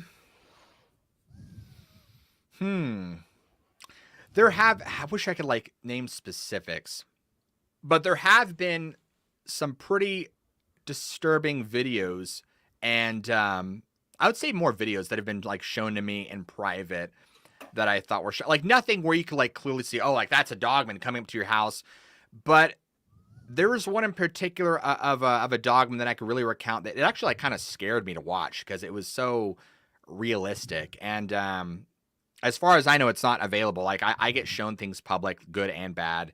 And I remember that the person who requested I don't share it, but I remember seeing it, and it was like I don't know if it was like from 50 feet away or something like that, but you could see this like obviously canine humanoid biped like moving.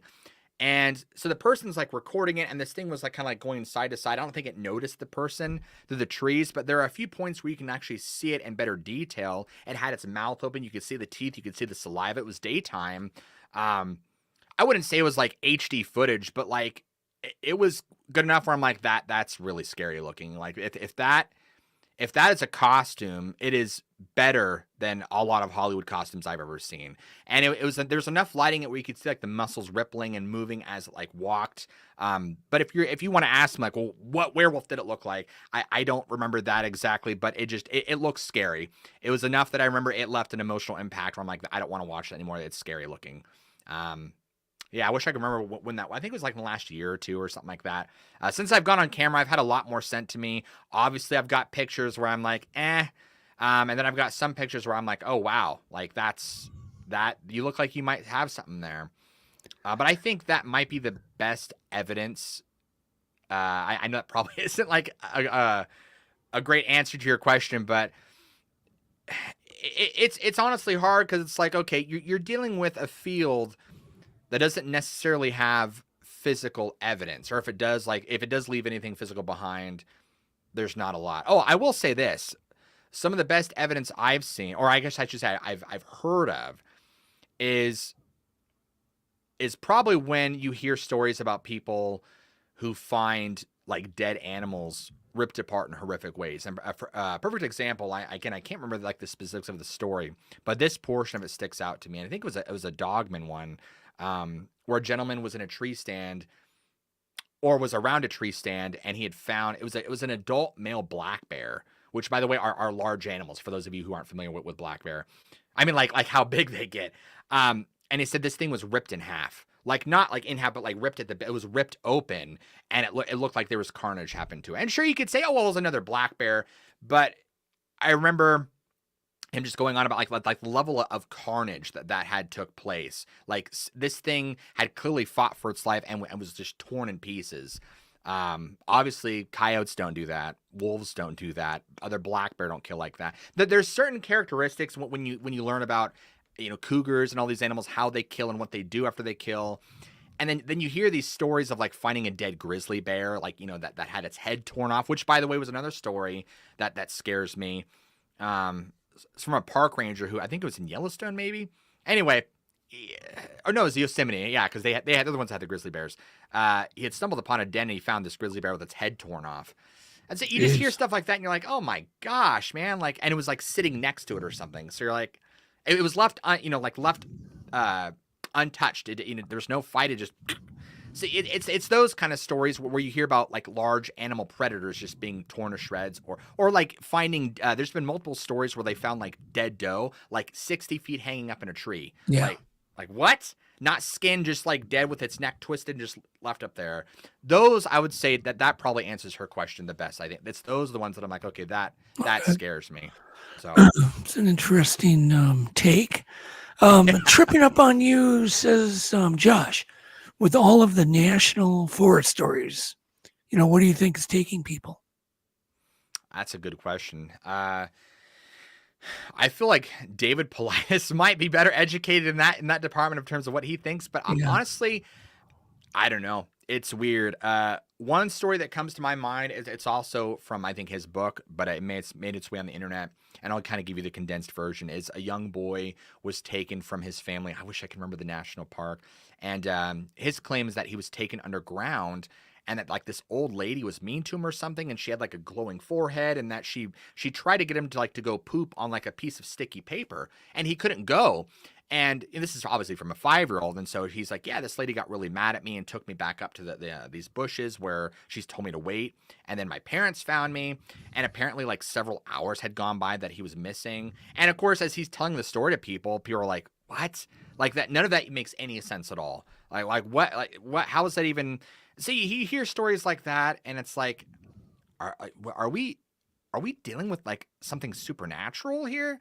And of course, I'm not the first one to mention this, but many other people have talked about, well, if you line up, the national parks with the national cave system, like it's the missing persons reports with the national cave system, the chart maps, like it's perfect, like it lines up perfectly. And so then there's this whole theory that people are being taken underground. Obviously, nobody knows, man. I don't know. It's like, is it government? Is it supernatural? There's a lot of speculation. Of course, you can take that angle and get into the whole, why did, gosh, I'm having a dad brain moment. I can't think of his name. Who started the National Park Service? Was it to protect these things? Roosevelt. That's what it's from, Roosevelt. So it's like, I don't know, man. It's a really creepy mystery, that's for sure. There's a lot of things that are going on. But then, of course, if you think like if they blew the lid on this stuff, can you imagine like the amount of the billions of dollars they would lose overnight?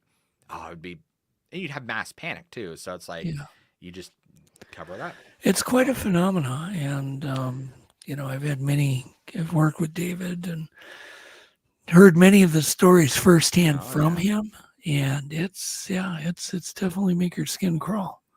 Oh, I see a good story, or I see a good question there. The Jen, she's asking, I've heard the stories of staircases in the woods. What do you think on that? So I've actually done a video on that. Here's the gig. So in the last 10 years, it's definitely transformed and turned into like this whole like creepypasta thing. I did the video back in March, so I'm trying to like remember the specifics of it. You guys have to go back and watch it to get the full breakdown on it. But what at the end of the video, what kind of irked me is that there is apparent, like, because everyone's like, oh, it's just creepypasta. It's creepypasta. There's a lot of creepypasta like that involves stairs in the woods. I don't want to like move away from that fact. And so a lot of like modern day stories that talk about stairs in the woods probably do have some sort of roots in creepypasta. David Politis is even like, listen, guys, I do what I do, you know me, and I have not come across any stairs in the woods, but there were a few instances, and again, I'd have to like look back at the video, where there were stories that would go back to like the 1800s, early 1900s, that people like talk about finding staircases and having like, just not a lot, unfortunately, just because they get lost in the thing of time, but having weird experiences around them. So it's like, I would probably have to lean on the side of it being a hoax, but again, like there's always that like open-ended, like what if, like what if? So yep, that's my take. Yeah. Do you do alien stories? I do. Aliens? Oh, you do? Yep. So the whole umbrella. In fact, it's funny you mentioned that. I just did a video today about, like, literally just shot it earlier about the mantid phenomenon, like praying mantis. Oh, yeah. And, like people being abducted by that. Creepy. Yeah. So what do you think about the government?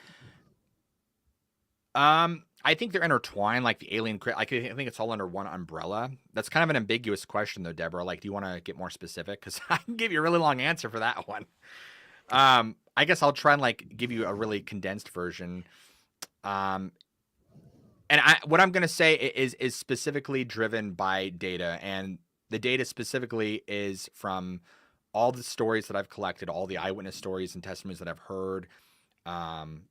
Things seem to point in one direction if we look at the data, and that is that there is a cover up on a grand scale to disprove, like actively try to disprove that this stuff exists. And under that umbrella is like aliens, is Bigfoot, anything cryptid, supernatural, for whatever reason nobody knows. I'm not exactly sure the reasoning why they're going to such lengths to do it, but it's like when you get these stories where people like they shoot at this thing or they kill one, or I mean something happens and then they all of a sudden they open their door and it's like these men in black. They're like, hey, like, you know, don't talk about it. We'll make your family disappear. And then they vanish. It's just like you get a lot of those. And you're like, okay, like what's going on? Like there's something nefarious happening. So yeah, that's what I think. It's an orchestrated, very well organized cover up. And in fact, they probably have a I don't want to say a handle, but they probably watch what I do, you know. So just because of the nature of what I talk about, I'm sure. So yeah. Yeah, Alex, you look like you have a question for Josh. Yeah, what about crawlers? Oh. What about them? Have you I was just surprised that you thought Dogman would be scarier than a crawler. I mean, ugh. I mean, yeah, they creep me. You know what's interesting is that there's far more Dogman encounter stories than there are like crawlers are much harder to find. Like there's far and few in between. Of course, I've come across quite a few. Yeah, I don't know if there's a reason because the frequent, like if you look at some of the reports, Bigfoot and Dogman seem to be like the most populated in terms of eyewitness. Now, I don't know if that's because like you have creepypasta thrown in there. It's like because it's a popularity thing. I don't know if it's because that there's like just legitimately more sightings of that particular entity. I don't know, but the ones I have heard of like these white pale things is creepy, man. It's frightening. Yeah. Do you have any stories of them in your book? I actually do, and I'd be more than happy to read them. Yeah. Oh, that'd be awesome. Yeah, to get a crawler story. Yeah, read a crawler story and see what time we got, and then we'll wind it up. Gutman, flying humanoid, Dogman, I think it probably under creature. So I made a section of the book called creature because it like fits everything that doesn't fall into that umbrella. So let me see if I have anything. Although I can't guarantee that I will, but let me go ahead and look. Okay, this one's west. Did you Go ahead. No, I was going to say, Alex, did you see the big cougar that was filmed in downtown Minneapolis? What? I know. I didn't hear about that. Yeah, oh my gosh! It was like just right out of the downtown area. Can you imagine coming out of a bar and seeing that? Huge male. Yeah. That stuff creeps me out too. Just big lions lurking around in your suburban yard. Oh yeah. That's creepy. Sometimes reality can be, or things that are just normal that can kill you, like lions. Yeah, you don't come out of a Minneapolis restaurant thinking you're gonna run into a cougar. No, I know. It's just so out of place. Well, it's as out of place as having a Bigfoot sighting or anything. Yeah. It caught the people off guard, and they got great like Ring doorbell video of this thing leaping up on their porches and oh my gosh, leaping off and did you find it? So from like what I'm seeing, it definitely alludes to when they don't call it a crawler, but from their description. Well, a crawler is anything that's kind of uncategorized. It's usually kind of a white color. Yep. It's kind of like a rake or a crawler. They're just really weird. Long fingers. Yep. Long arms, just skinny. Kind of human-like face. Yeah. It could be anything. You guys will like this story. This right. one fits it. As I'm like reading this, I remember like, oh yeah, I remember like when I first read this. Okay, so This apparently has happened back in 2014. It was in the Smoky Mountains. Go figure that one. Smoky Mountains is full of it. Here we go. What lurks beneath mode. It was a warm summer night in 2014, and we were camping in the Smoky Mountains. I had recently graduated from high school, and my friends and I were on a mission to go camping in the mountains for the night. As we set up our campsite, one of my friends asked if I had heard anything strange. I hadn't. He said he had been up on the ridge earlier that day, and he saw something off in the distance that was walking upright, but he wasn't sure what it was because he knows bears walk upright, but only for a short distance. And this did not look like a bear. I remember looking at him, puzzled and thinking, I'm not sure what you're hinting at. And so we both just shrugged our shoulders and went on with the conversation. Now, a couple of hours had passed, and we all retired to our tents for the night. I was in my tent, lying on my air mattress, looking up through the mesh of my tent toward the stars. Now, for the most part, the night was very peaceful and quiet, although I do distinctly remember not being able to hear any sounds, crickets included, which to me was very, very strange. Now, to pass the time, because I'm a terrible insomniac, I pulled out a book and a small flashlight to try and get lost in the world of a good novel. There was just something about how quiet it was outside that I could not shake. It really bothered me. Now, maybe 30 minutes had passed or an hour. I can't tell you because I was so lost in this book, but I started hearing footsteps not too far away. Now, this caught my attention for several reasons. My two other friends were fast asleep. I could hear them snoring in the tent next to my other friend and me. Now, if I had to pee, if he had to pee, I would have heard him climb out of the tent, so that was already ruled out. And of course, number two was we were far enough out that we didn't have to worry about competition with other campers or hikers. Roughly, we were about 6 miles off the trail. I mean, it was always possible, but not very likely. Now, the footsteps, they grew gradually closer, and this genuinely concerned me, and so I decided to peek through my tent's opening and see what was happening. Now, as soon as I pulled up the entrance of my tent and peered out, I saw a human-like creature roughly 30 yards from me, hunched over and pale. Now, it was this strange moving mass. I was alarmed at first and then frightened, but I don't think I fully processed the thought that I was looking at was not human. It was completely hunched over and appeared to be eating something. I almost felt like it was feeding until it raised its head and stared in my direction, and that was the first time that I got a good look at its face. I had to hold my mouth because I almost screamed. The face was gross, but very human looking.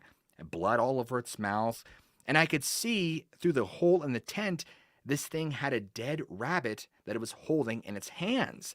It was carrying the animal in its hands like a human being would hold it. After maybe a second, it went back down and took more chunks of flesh off this dead rabbit, and you could hear the flesh tearing as it began eating. It would look back, over in this direction. The creature, whatever it was, seemed far more curious, and I think probably due in part of our small fire that was mostly dead by now, but was primarily embers. And it was emitting light. I was hoping this is what its attention was being drawn to. So I pulled myself into my sleeping bag, wide-eyed and ready for this thing to start rummaging through our camp, where I know I would have come face to face with this thing. Now, within minutes, I could hear one of my friends shuffling inside the tent next to me, and so I started to yell his name in a whisper, "Hey! Hey!" But he didn't respond. So I crouched over, looked through the hole again, and this thing was gone. But I could see my friend half asleep, kind of waltzing out to the trees and going pee. And of course, he was delirious, and after he finished, he just casually walks back to the tent, zips it up, and within a few minutes is snoring once again. And so I just sat there intently listening to every little sound around me, expecting this thing to pop up out of nowhere. Well, the rest of that night was eerily quiet. I thought for sure this thing would come back, but I never heard it or saw it. I barely got any sleep, if any. So the next couple of days of camping were exhausting, but I managed to pull through. I have no idea what this thing was. If anybody has any answers as to what it was, please let me know. I would like to know. So again, yeah, we don't know. We don't know. Just weird stuff, man. Weird stuff. Yes. Very, very weird. I listen to that and I kind of just get into this different mode, you know. When you listen, you hypnotize people. Right. It's kind of a. So why do you think people get such a desire to be scared? I mean, with all the crazy problems we have in the world, you know, we do actually have real things to worry about. Why do you think we still hunger to be scared? It's the same reason why we like scary movies. Like I think there's something that we like about being scared in a safe environment. Like, right? Like if we were to like turn on a horror movie right now, like, you know, that's not really happening, but like you can be scared on your terms. You're in control. But it's when you're out of control is where nobody wants to be, like being stranded in the middle of nowhere in the woods. Yeah. Having something like that happen because now you're not in control. Helkin here, Fasterman, he has a good point. He's like, hey, I call BS. Nobody talks like that. Why would you start by saying a warm summer night? And so I see where you're coming from, man. Like, I definitely understand, but you also have to understand that after reading so many, like, there are people, you kind of have to put away this notion that, oh, well, if they take their experience and they write it this specific way, it's automatically false. Now, could it be false? Of course, like, we can't verify that, but at the same time, so you gotta, like, you kind of learn to give them some leeway, because you're like, okay, well, if I can, like, learn to read through the lines, you can kind of, like, get to the gist they're talking about. Now, there are people who like, you know, they write it out like it's some, you know, Stephen King novel. I looked upon the bright gleaming stars and I pondered. It's like, okay, dude, come on, man, come on. But, like, that's what I said. So there are some things, but which you do get, yeah, like I said, man, this goes to Helton. You kind of just got to learn to read between the lines, man, and just cut them some slack. Because there are some people who they want to, like, elaborate on their experience. Yeah. And not everything is cut and dry of, like, you know, I was in a tent, I was scared, that's it. You know, plus you guys have to reformat these stories for radio. I mean, you don't, yes. Yeah, you don't just read them verbatim. You have to rewrite them a bit. Yeah, so they read nice. Some, yeah. Fortunately for me, I try and like for example, this book, the majority, actually all the stories in here are pretty much like when we were doing this with my publisher, we had a goal that we're like, we want to keep the stories as authentic as possible. Some of them, of course, grammatically were so bad that you like there's no periods, you couldn't like get into it. So like there is grammatical cleanup and like restructuring of sentences, but I don't want to like rewrite it in a way where it's like all that detail in there. Yeah. Right. So yeah. So in that instance, there is cleanup for sure. But I want to keep their word choice and their tone and style intact as much as I can. Yeah, absolutely. Yeah, again, going back to Faster Man, honestly, man, yeah, you got a point. But like I said, you just kind of got to like, okay, you kind of like learn discernment over time of like, you can kind of, like I said, read through the lines of like, okay, could this be genuine, or, you know, is it just what it is? Yeah. And so you notice that with a lot of Reddit stories too. There's no way to verify any stories, really, unless you're there. No matter how believable it sounds. Yeah.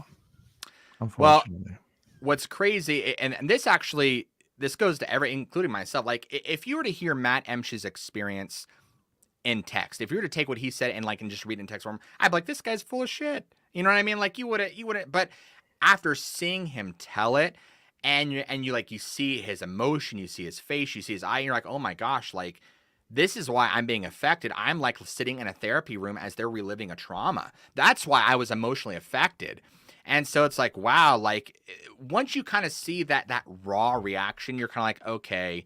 And this is why I was kind of like, I wouldn't say defending my point, but this is why I was kind of saying you got to like learn to read between the lines, because someone could like listen to Matt and be like, oh, well, he was putting too much like dialogue and like giving too much detail.